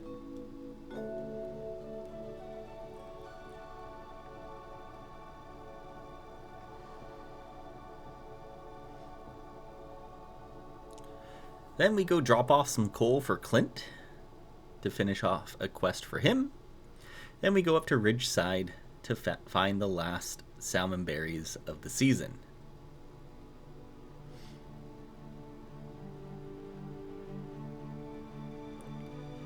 We head down to the mines for a star drop once you hit level 100, which is pretty cool. Star drops increase your maximum energy, so very, very good to get.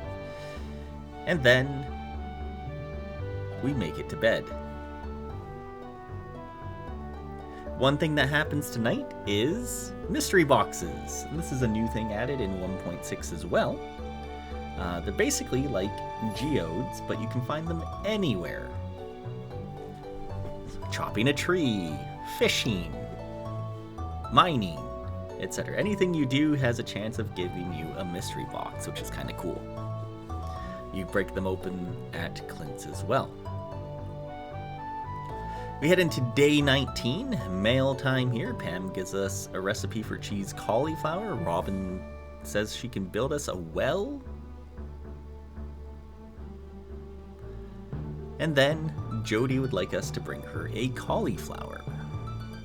We help out watering more of the crops. Then we kind of look through some of our quests that maybe we can actually do some of these today.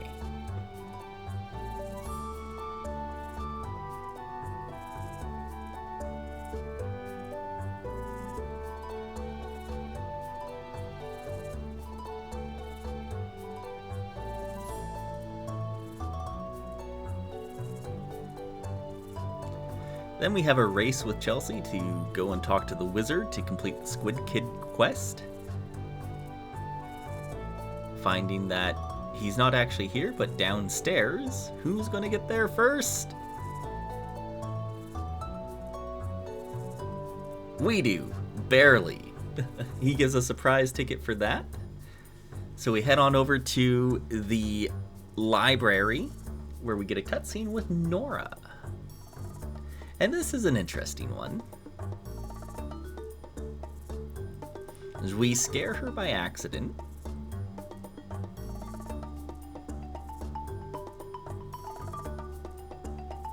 Where we say, well, we said hello, but you didn't answer. And that's because we find that she has hearing aids.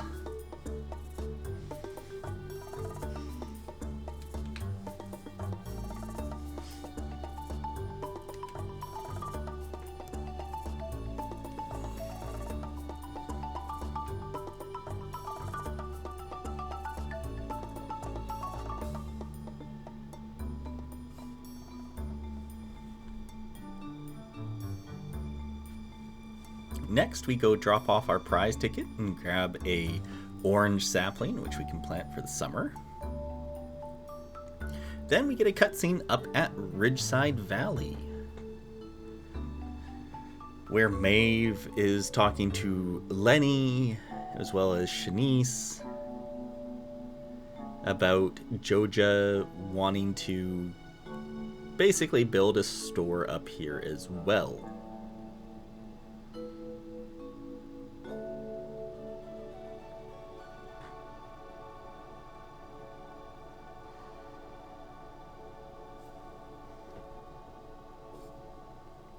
So who actually runs this town? Even though Lenny is the mayor, Maeve sure does have quite the influence here.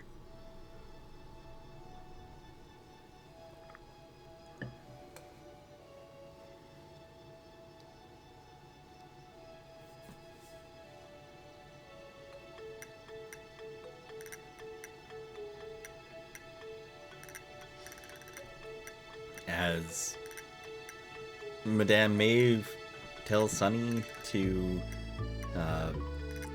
walk them back, she wants us to go and take a walk with her.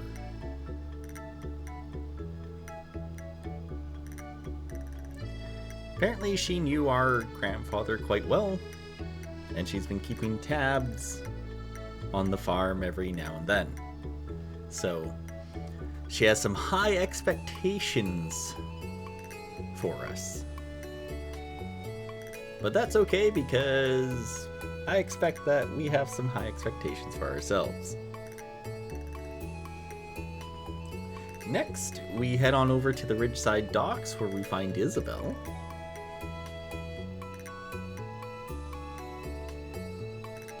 Talking to herself about some sort of call.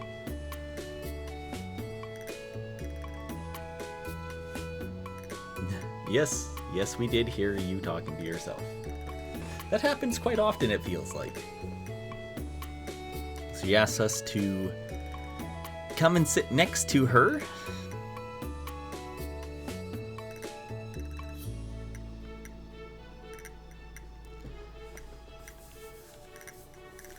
And we find, well, that it was her parents who called and asked her about her dance career. So we find that she used to dance without a care, really just express herself. It was freeing, but her parents were obsessed with wanting to see her become famous. Which, well, you should not do. It should be that those parents who push someone to do something that they don't exactly want to do. So you should just be happy with what your kids want to do and support them that way, however you're able to. You don't want them to lose that spark that makes them want to do it. So, in turn there, she eventually hated to dance, but she just got really, really good at it. Her parents really only cared about the Sunrise Rose Princess, which is what she was nicknamed, and less about her. So in her last performance, she broke down and no one really knew why, and she ran away and eventually made it here to stay with her grandpa, where she's actually becoming happy again. So I really like this storyline of hers. It's really cool. Or not cool, but you know, it's well done. It's well written. So I would recommend her as a marriage candidate for anybody.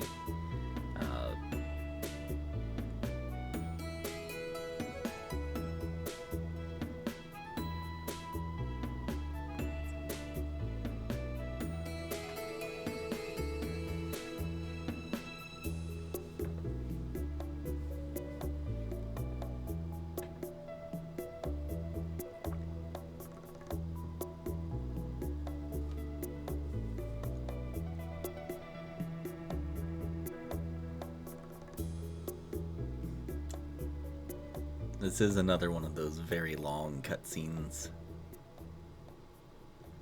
But it, again, a lot of these cutscenes are so well done.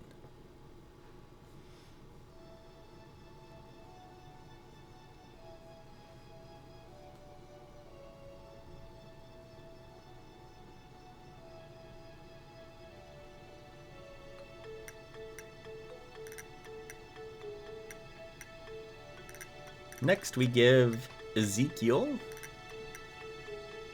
a cave carrot for a quest. And we go have a quick chat with Alyssa. Then we finish off the night doing some fishing.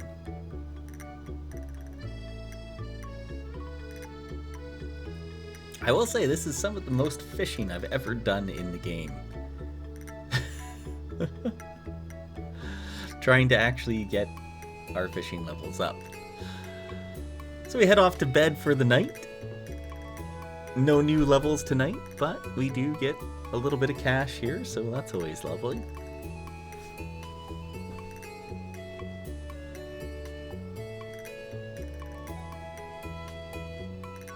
And then we head into day number 20.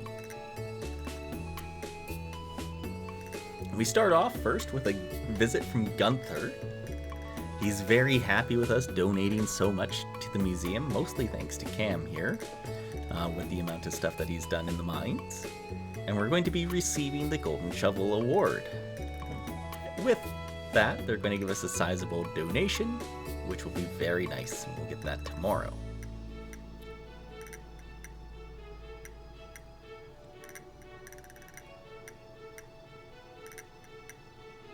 Meaning that Gunther is also now unlocked.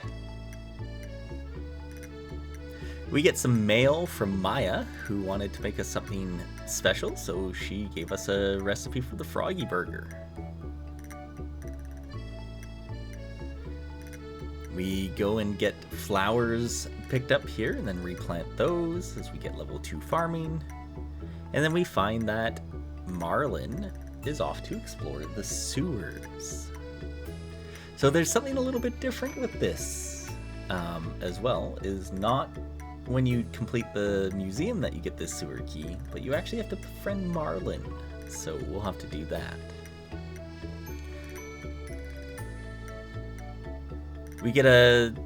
We head on over to Clint to go and upgrade our axe, as well as we open up some geodes for the first time.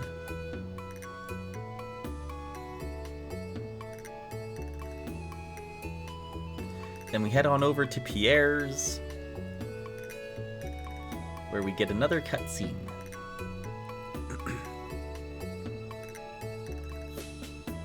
Where Morris comes into Pierre's shop.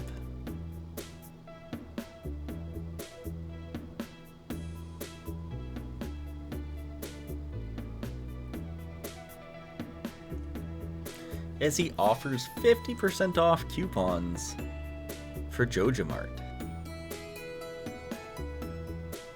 Kind of wish that we could have gotten one. We would have had a big order then. Oh well.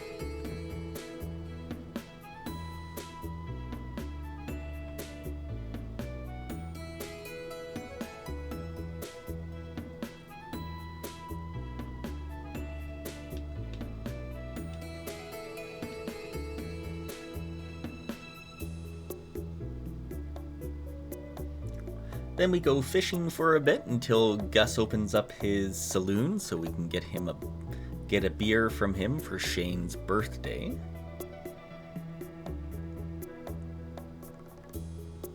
Although, maybe it's not the best thing to give him while he's at work. Oh well. Next, we head up to Ridgeside to do some fishing up here.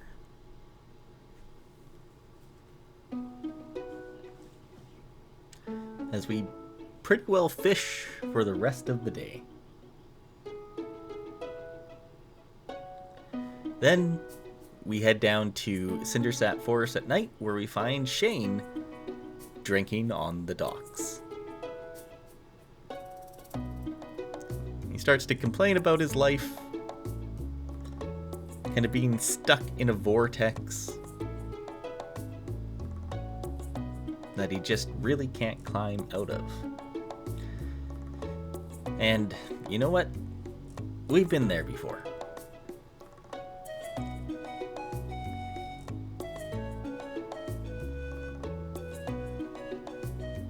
So he shares a beer with us. And then off we go.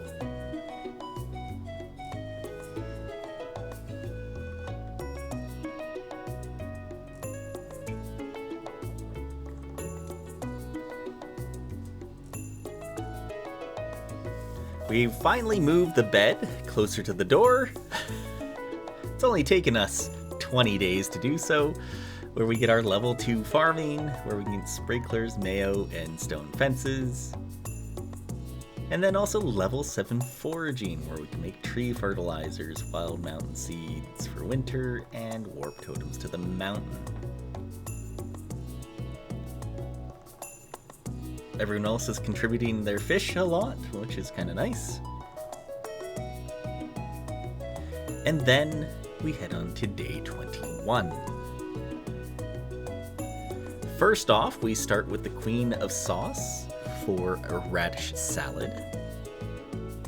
Then we get the mail, and here's that sizable donation, 40,000 gold. So we also get pepper poppers from Shane, which was nice. So I guess we're going to be looking at getting our house upgraded today. All the foraging is done and ready, so we go and get that. We go up to Ridgeside, talk to Alyssa, and we actually get her up to 7 hearts now. We go finish off a quest of catching fish for Carmen. Then we head back to Cindersap with a brief stop off at the traveling cart. But we only get the rare seed here, nothing else really of importance that we need.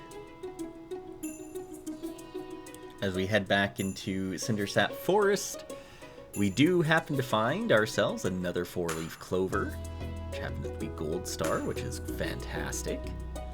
Then at 4:30 we head to Robin's house to upgrade our house. Everyone else might be getting their backpacks or new fishing rods or things, but we got a house upgrade. We give Pierre a carp for a quest, and then we go and do the bundle for the spring offering. This is part of Sword and Sorcery. Although I had forgotten the daffodils, so we have to run back, get those, and here we go and completing that quest, getting everybody their gopher achievements.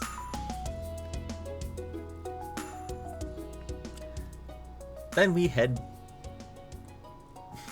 on to bed.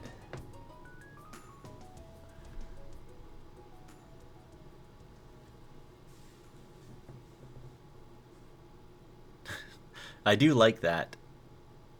The amount of money you make from the gold leaf clovers is so much. It's day 21, or day 22, as Yuma comes to the house. He is a very great kid, but Lenny asked him to come down here and asked for us to go up to Ridgeside on a sunny day, so maybe we'll head up there later today.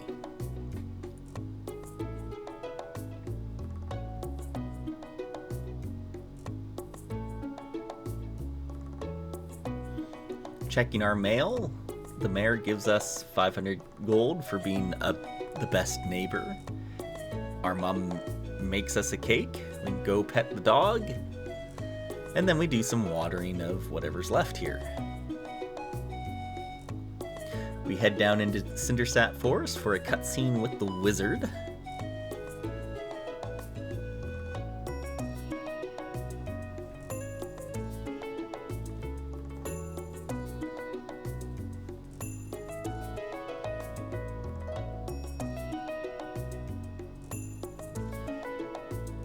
basically, in this cutscene, he tells us about the monsters lurking, especially deep into the woods. He maintains a special barrier that protects the valley, and he tells us about a person named Camilla in Castle Village, who leads the forces fighting in Galdora. This is actually going to be a part of another expansion later on. The person that makes Stardew Valley Expanded is also creating another area called Castle Village that will be done hopefully sometime in the near future, but we'll see.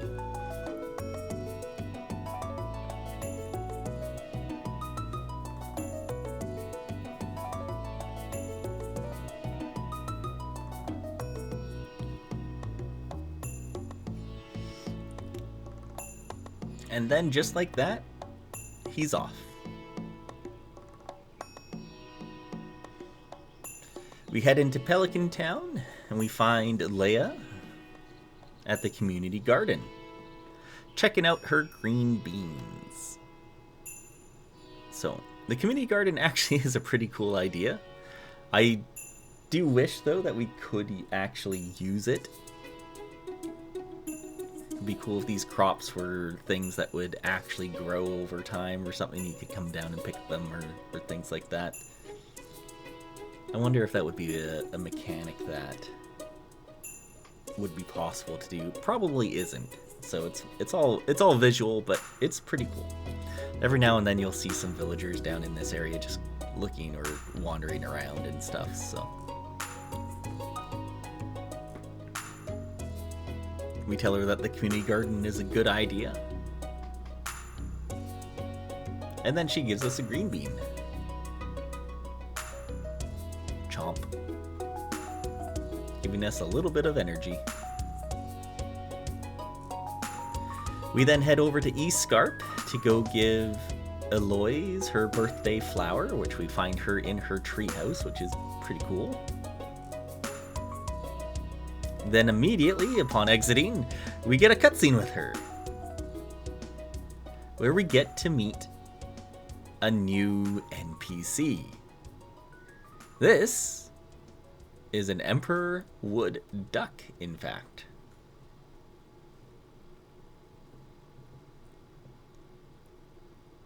Which is pretty cool. One thing to note with ducks, and well, with most birds, you don't want to feed them bread. Grapes, though. Got any grapes?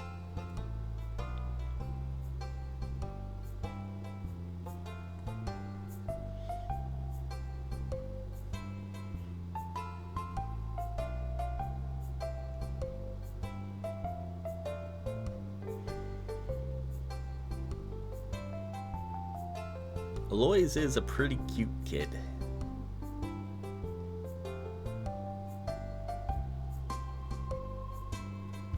But we do actually have a new NPC here, so we'll be able to give Mr. Duck some grapes every now and then that we come into East Scarp.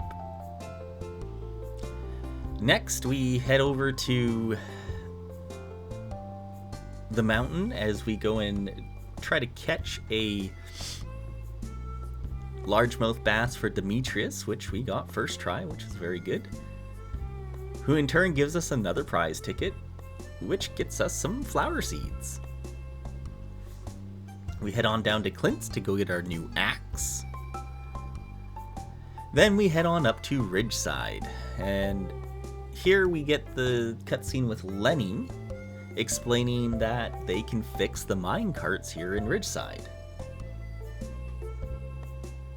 So just with some extra materials, we'll be able to drop them off here, and they'll be able to repair the mine carts so that we don't have to keep taking the gondola up and down.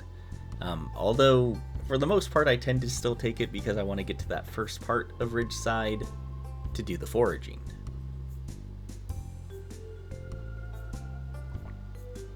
But it is nice if you're in Ridgeside and you have to get back down to the farm for bed.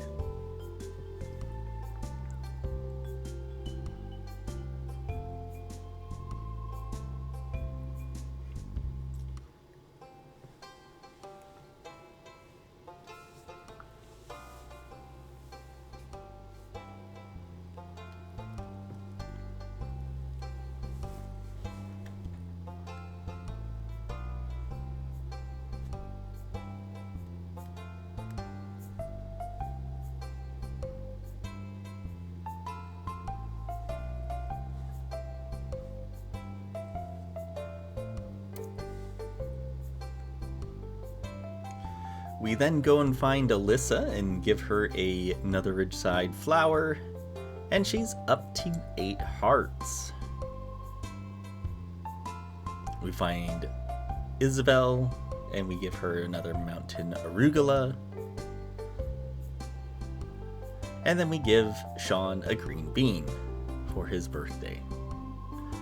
We then head down to our farm and actually go and, with our new axe, find all of our trees that could be gotten to behind all these stumps. So we had a persimmon tree, there was a pomegranate tree, peach tree. As well, we open up this area, which actually brings us to the secret woods. So we can access those from our farm directly now, which is a cool feature of this map. But we'll explore it more in the daylight. Before the night ends, we just do a quick update on our friends tab. Isabel is very close to being at that 8 hearts as well. So we're getting all of our goals done.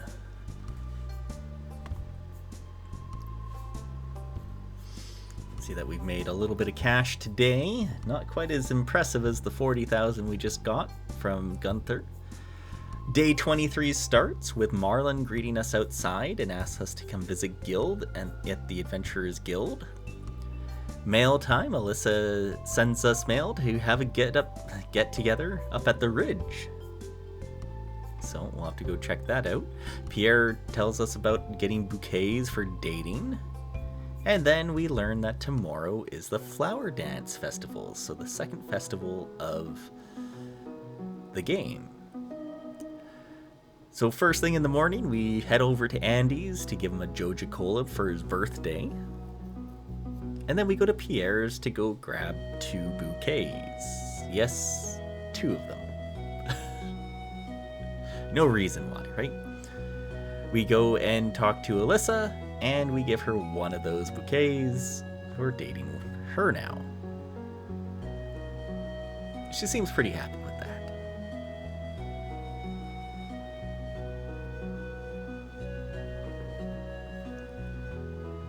Then as we head into the hotel, we stumble upon Fleur, who appears to be wandering around just in her towel.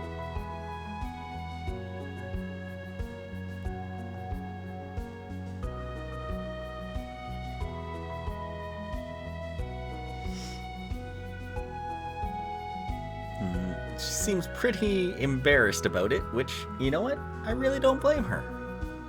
But we do find out that she tends to sleepwalk. Maybe you should head on back to bed, Fleur. So, she definitely feels like she has a lot on her mind at all the times.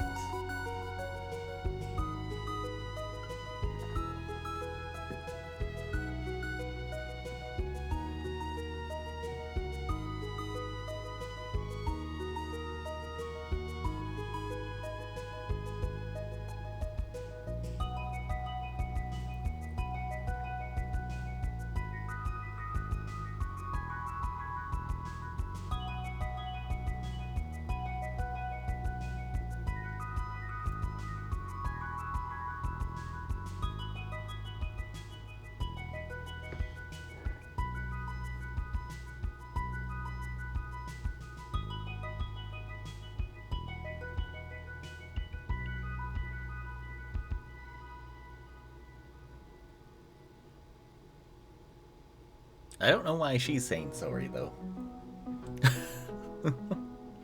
She's embarrassed. You were just really tired. We didn't see anything, etc. Probably the best option.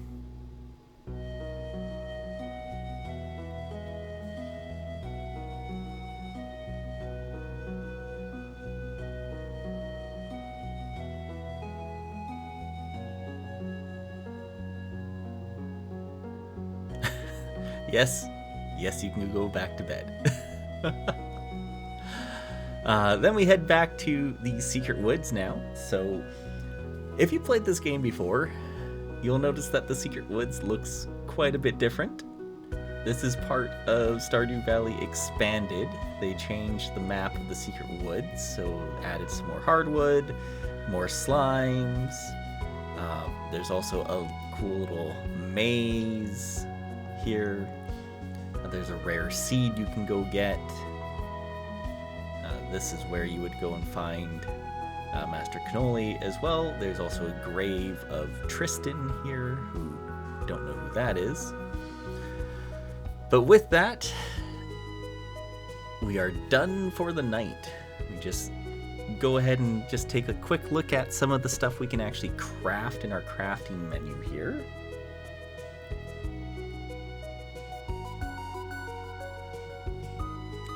As we get up to level 3 farming, so we can make bee houses, speed grow, butter churners, and farmer lunches, which sounds delicious, by the way. Made a lot of money today on those fish. Good job, crew. And then we head into day number 24.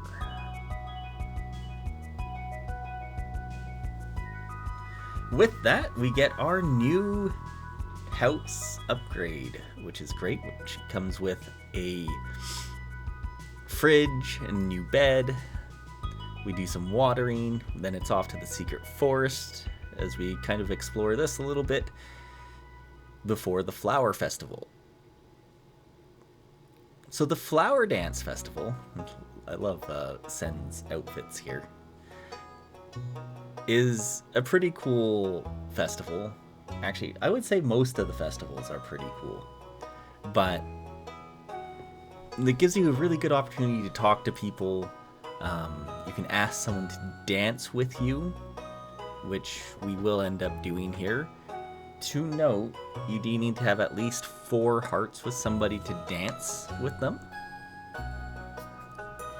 So there are definitely some interesting conversations you can have here with everybody. Yeah, you guys should talk to each other.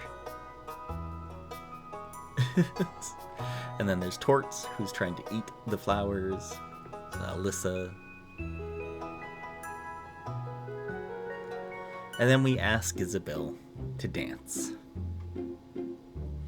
I kind of thought about asking Alyssa, but this would also get Isabel up a little bit more in hearts, so this could put her to 8 as well. And then we see Chelsea and Kyle sharing a dance as well.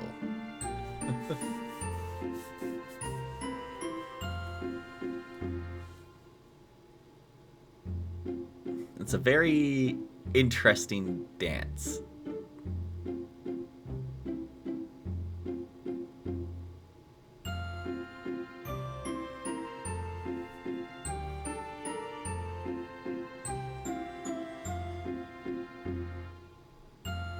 Then with that, at night, the mine carts get repaired, so that's fantastic.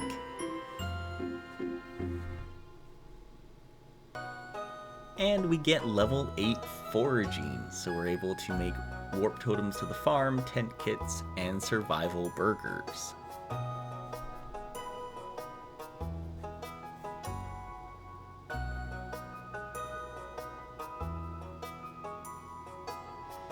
Made only a little bit of cash today, mostly from the farming that we did.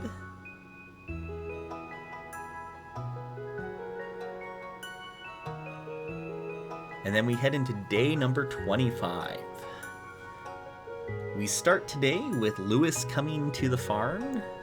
He's quite happy that we're getting situated here, and he's going to head down to Andy's farm to go and check on him.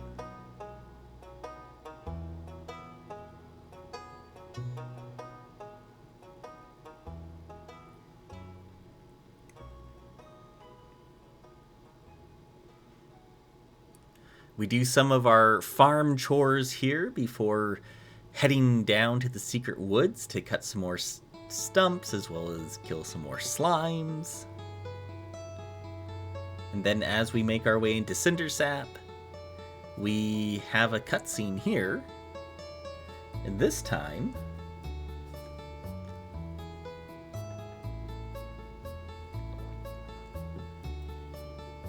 it's with Jazz, who seems to have gotten lost in the forest.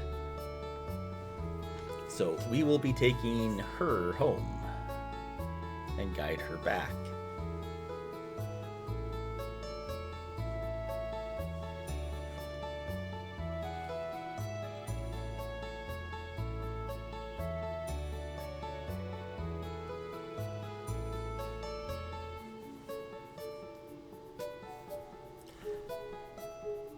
Marnie thanks us for bringing Jazz back. And then off we go.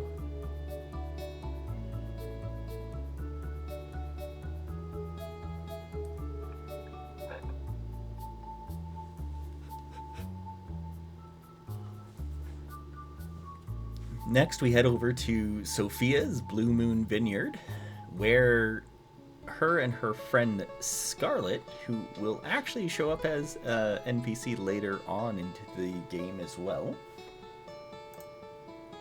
are having a conversation. They're talking about some medical issues and things that it seems that Sophia has.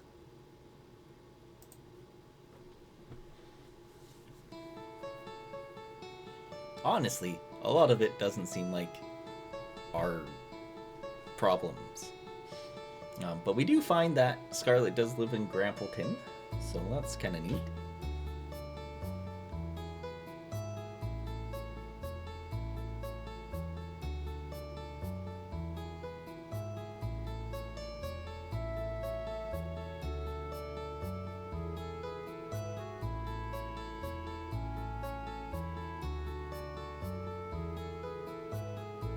We do find that Sophia does like cosplay, so that's kind of cool.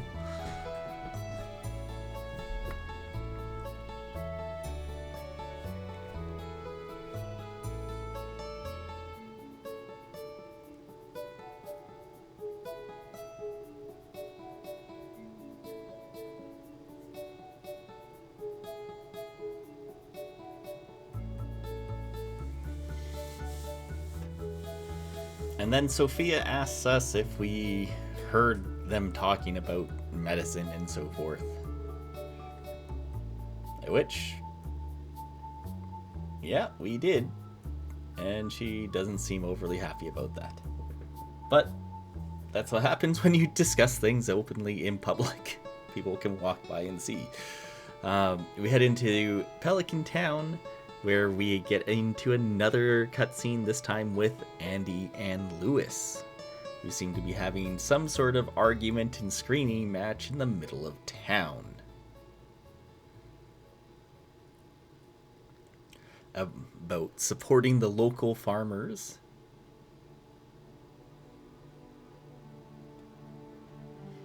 And about the Ferngale government handouts.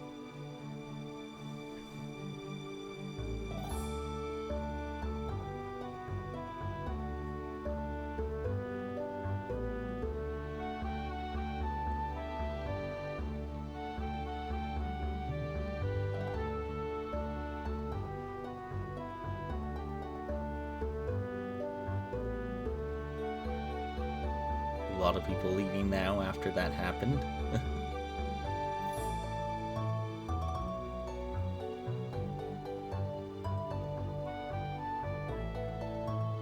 As he's tried to negotiate. And we know that Andy's not doing well financially, so...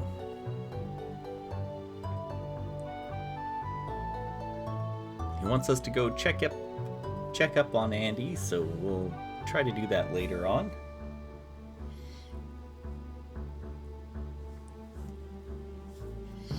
And after this, as we make our way up to Ridgeside Valley, we get another cutscene this time with Blair, Sean, and the kids. Jazz, Vincent, Kiahi, and Trini. And this is actually a really cool cutscene. So...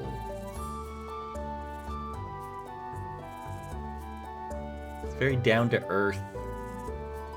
And actually very educational, so this is really cool. I'll let you guys read through this one.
Yes, you can be whatever you want to be. That is 100% accurate.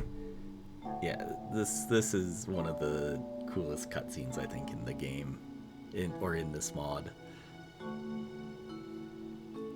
Such a cute interaction. We find Isabel in the street, so we give her a bouquet as well, and we start dating her. Then, as we head into the hotel, we get a cutscene with Isabel and Richard.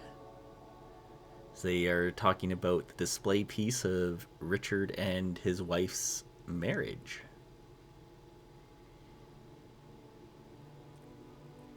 And we catch them at a bit of a sentimental moment.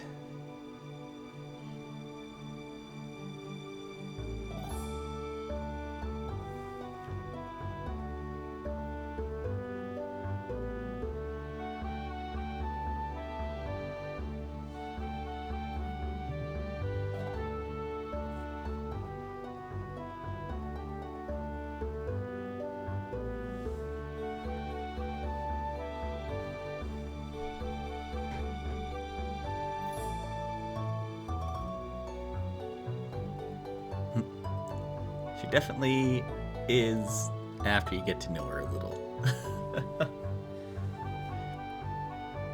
So, what is Richard going to do? Well,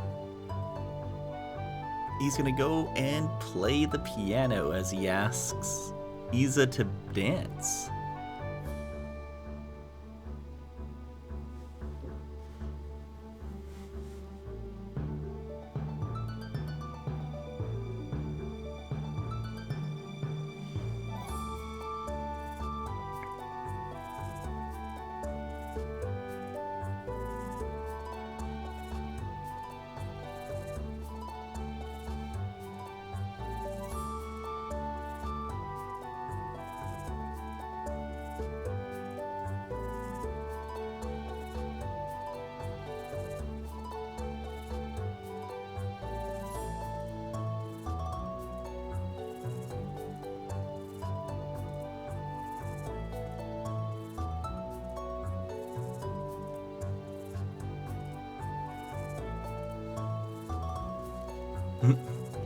This is such a cool cutscene too.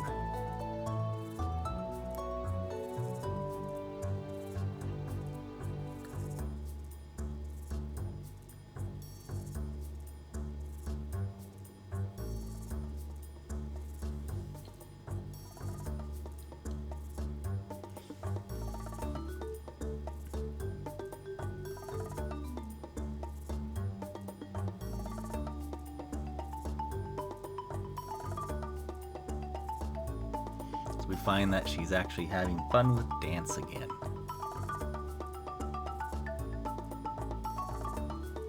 And that's what you want. We also break the stump here that leads to the north of Ridgeside Village, where we get a cutscene with Geo.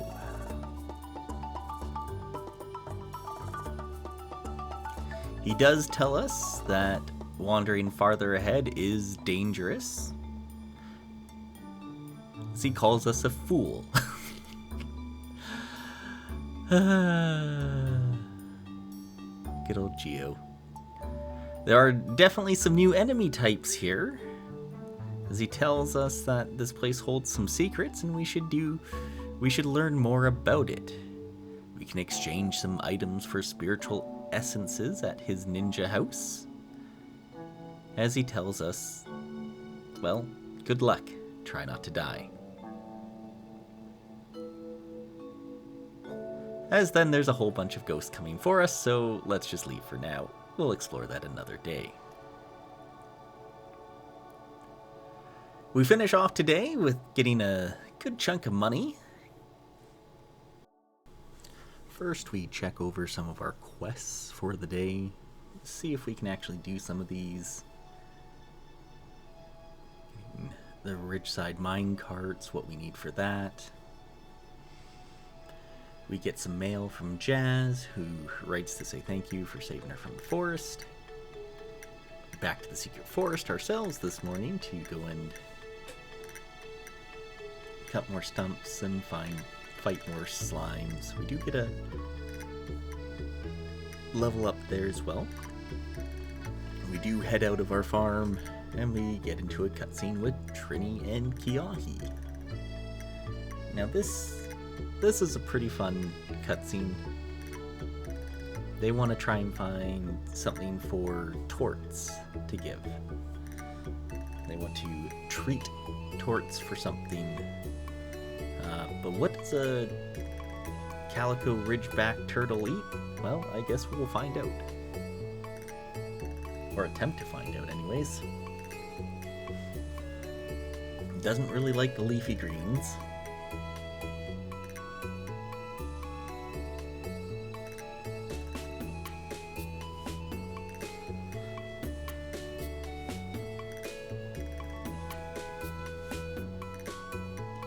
Our veggies are definitely the best in the valley.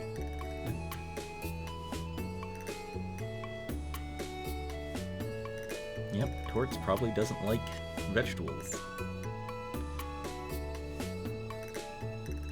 So he's gonna go grab something from his dad's kitchen.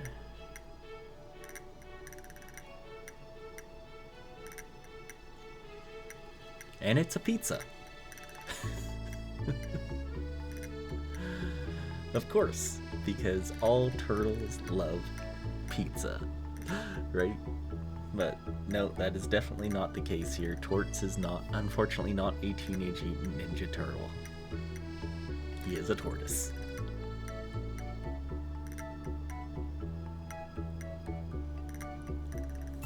So Pika comes along. He asks what we're trying to do, and well, why are we trying to feed a Torts a pizza?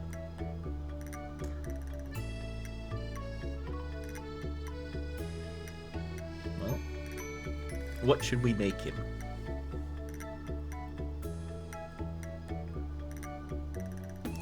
How about the trout soup? Seems like the best option, maybe?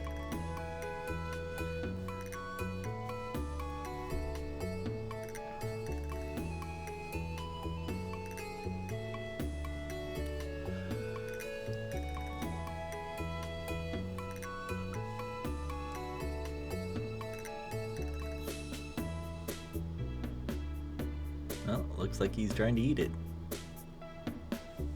And he's happy about it as well.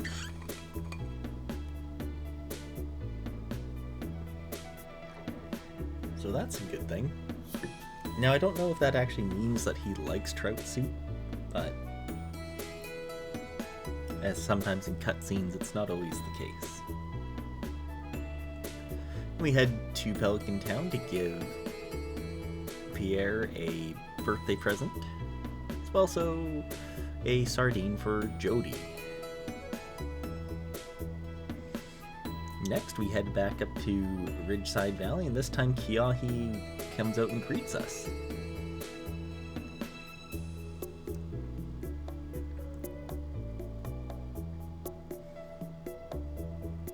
Just asking us some questions about, hey, are we just coming up? What are we doing? Visiting?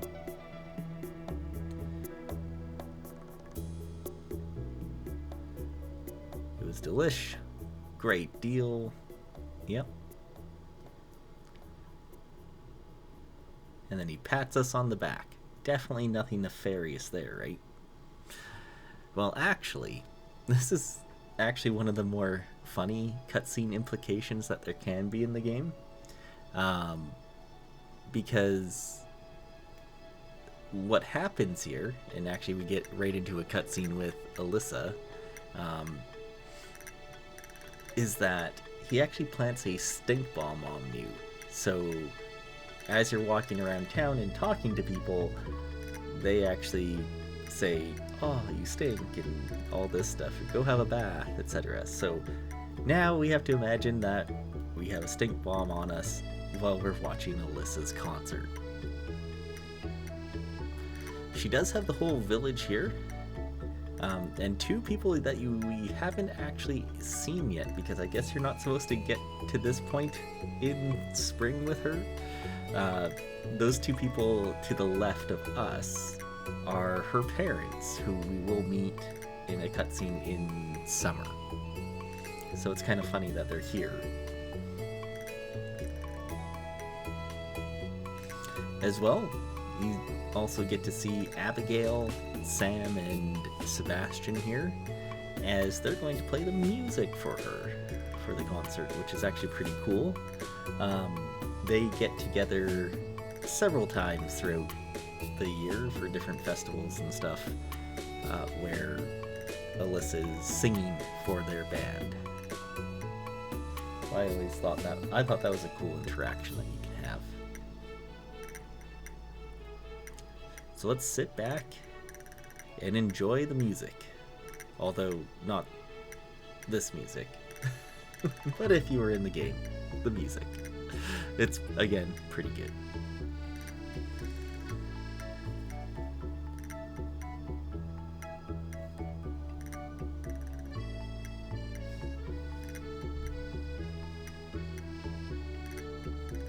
Alright. Now it seems like everyone wants to have them do an encore. It sounded great. It was a very long concert. But it's a good one. It is funny to see Malaya and Kimpoy here, though. I don't think I noticed that when we were playing through, just here on the recording. After the concert, then, we make our way over to the ninja house, where we meet Geo, and he's talking with another ninja.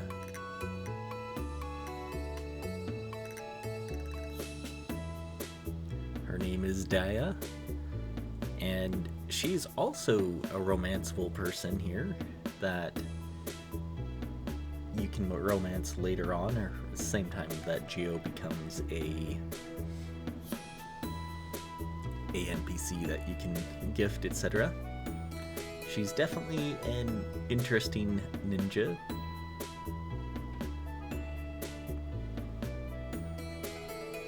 And well, she thinks we're interesting as well.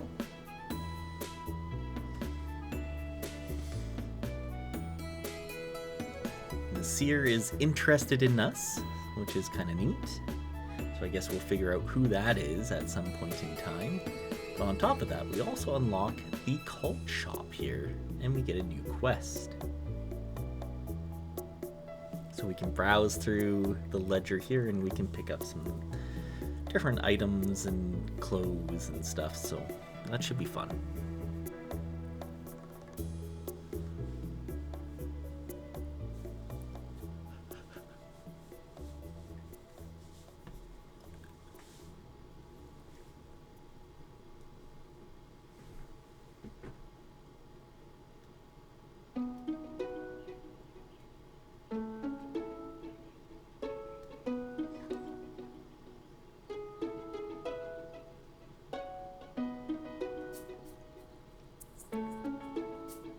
I do find the dynamic is interesting, where you have Daya, who's very playful, etc., and then Geo, who's very no-nonsense.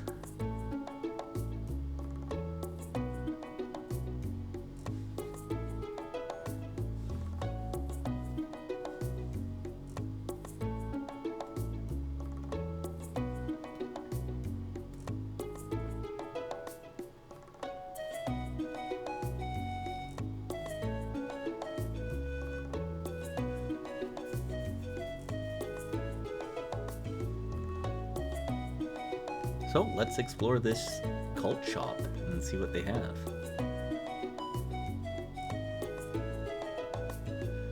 So you can buy some food, some different items, and warp totems, place to put stuff, because we now have the preparations quest.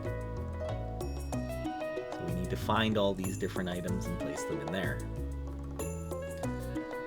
So we head on into the forest and go check it out finally. We'll pick up a few things, and there's a ghost who hits us for pretty well half of our health.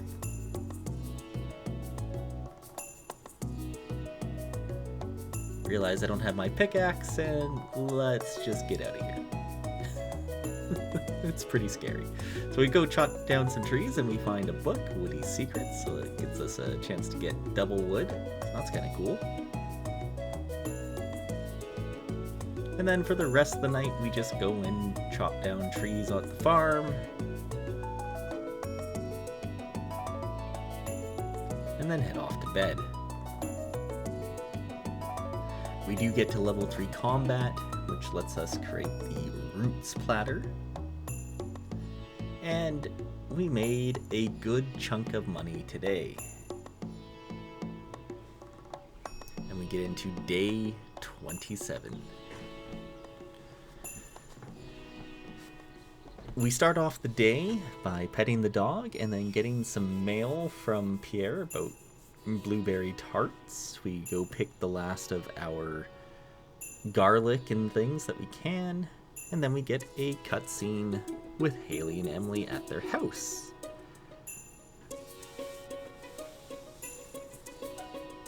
They have a disagreement about who should be cleaning and why. Well, I don't really think that it's much to do with anything with us, but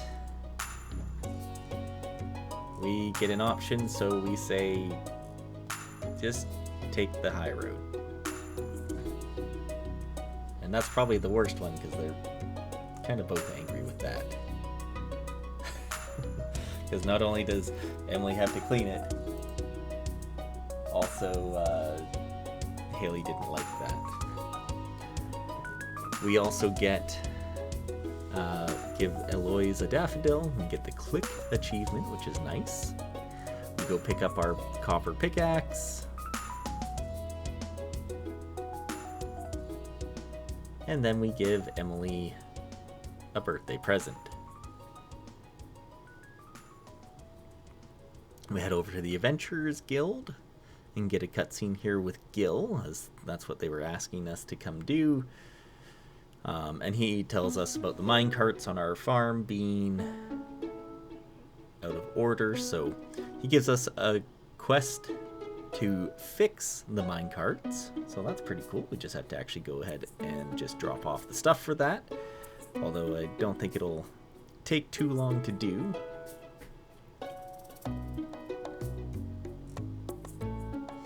And we head back to a farm and we open up what looks to be a money tree here.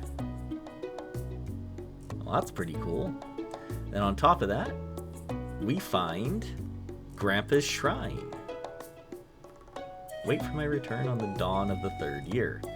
And on top of that, we have a new place, a new building on our farm called Grandpa's Shed. So this is in every map that comes with the Stardew Valley Expanded, and basically, as we give a birthday present to Sunny here, it's an extra shed that has not only a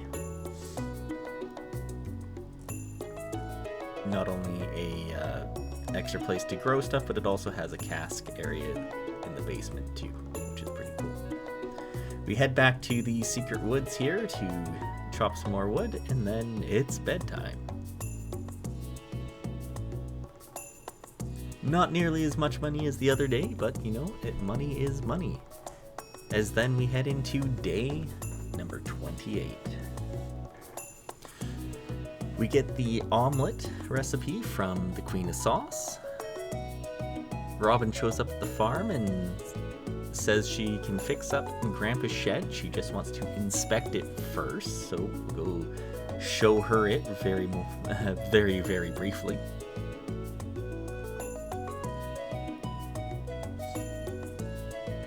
So yeah, once Robin fixes it, this area will become a whole area to grow stuff, and then on top of that, there will be a second floor where we can grow or put casks or stuff like that. So it's pretty cool. It's like a larger greenhouse.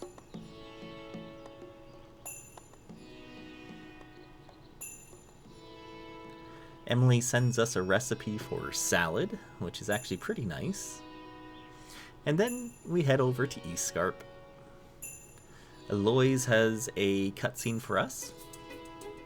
She's writing a letter to her friend in Satoro, which is where they're having the big war right now. So we're wondering if he's doing okay. And then she wants to write about us.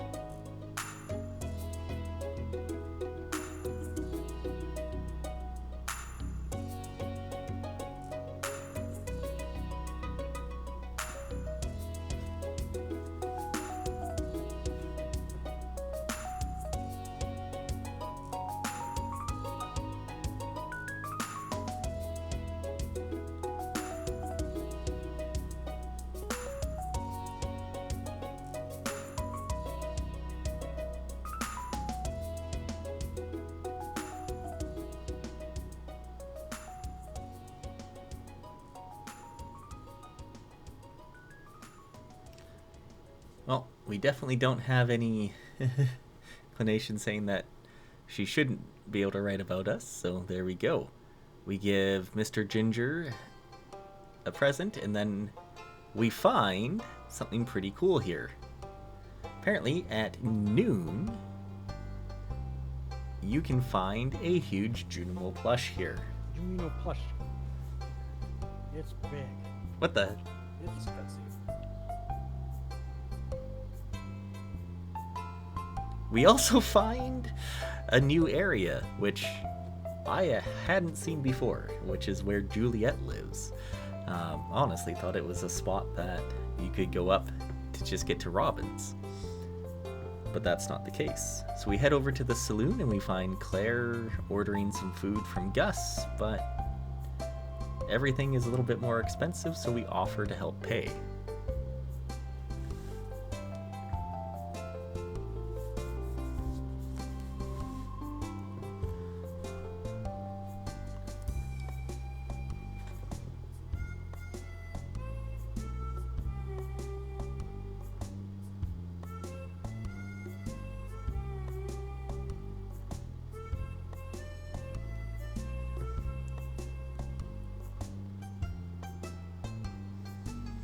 Then, as we make our way up to Ridgeside, we find that the mine carts are all fixed up, finally, so we can use them to get up or travel around Ridgeside a little bit easier.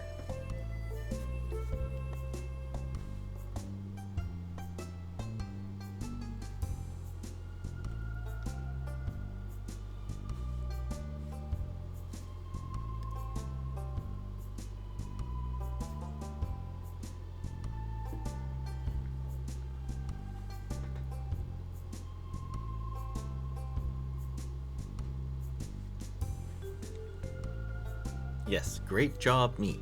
Even though I don't think I actually put anything into here. I do sometimes like being the main character of the game.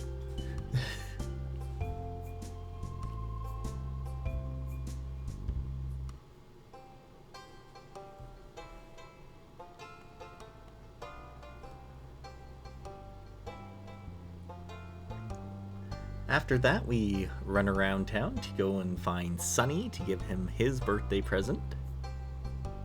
He does love the cherries. And then we go find Bert and give him some beer for his birthday. Next, we go cut down some trees, and this time finding a combat quarterly book, which just gives us some extra combat experience. Then we make our way to Pelican Town as we get a cutscene with Linus as he's going through the trash here in town.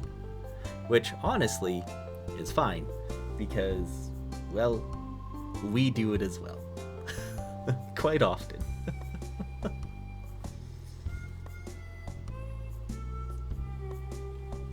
A lot of people really do throw out things that they don't need to. Some of the things that we found just in this video were pink cakes and bread and trail bars and stuff like that. So lots of good stuff.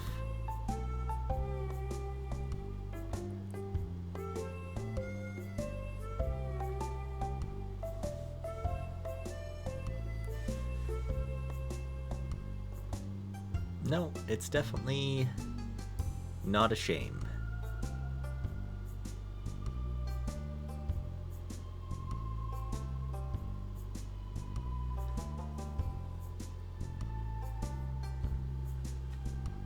And then this is one of the neater parts of this cutscene that I like, where Gus comes out.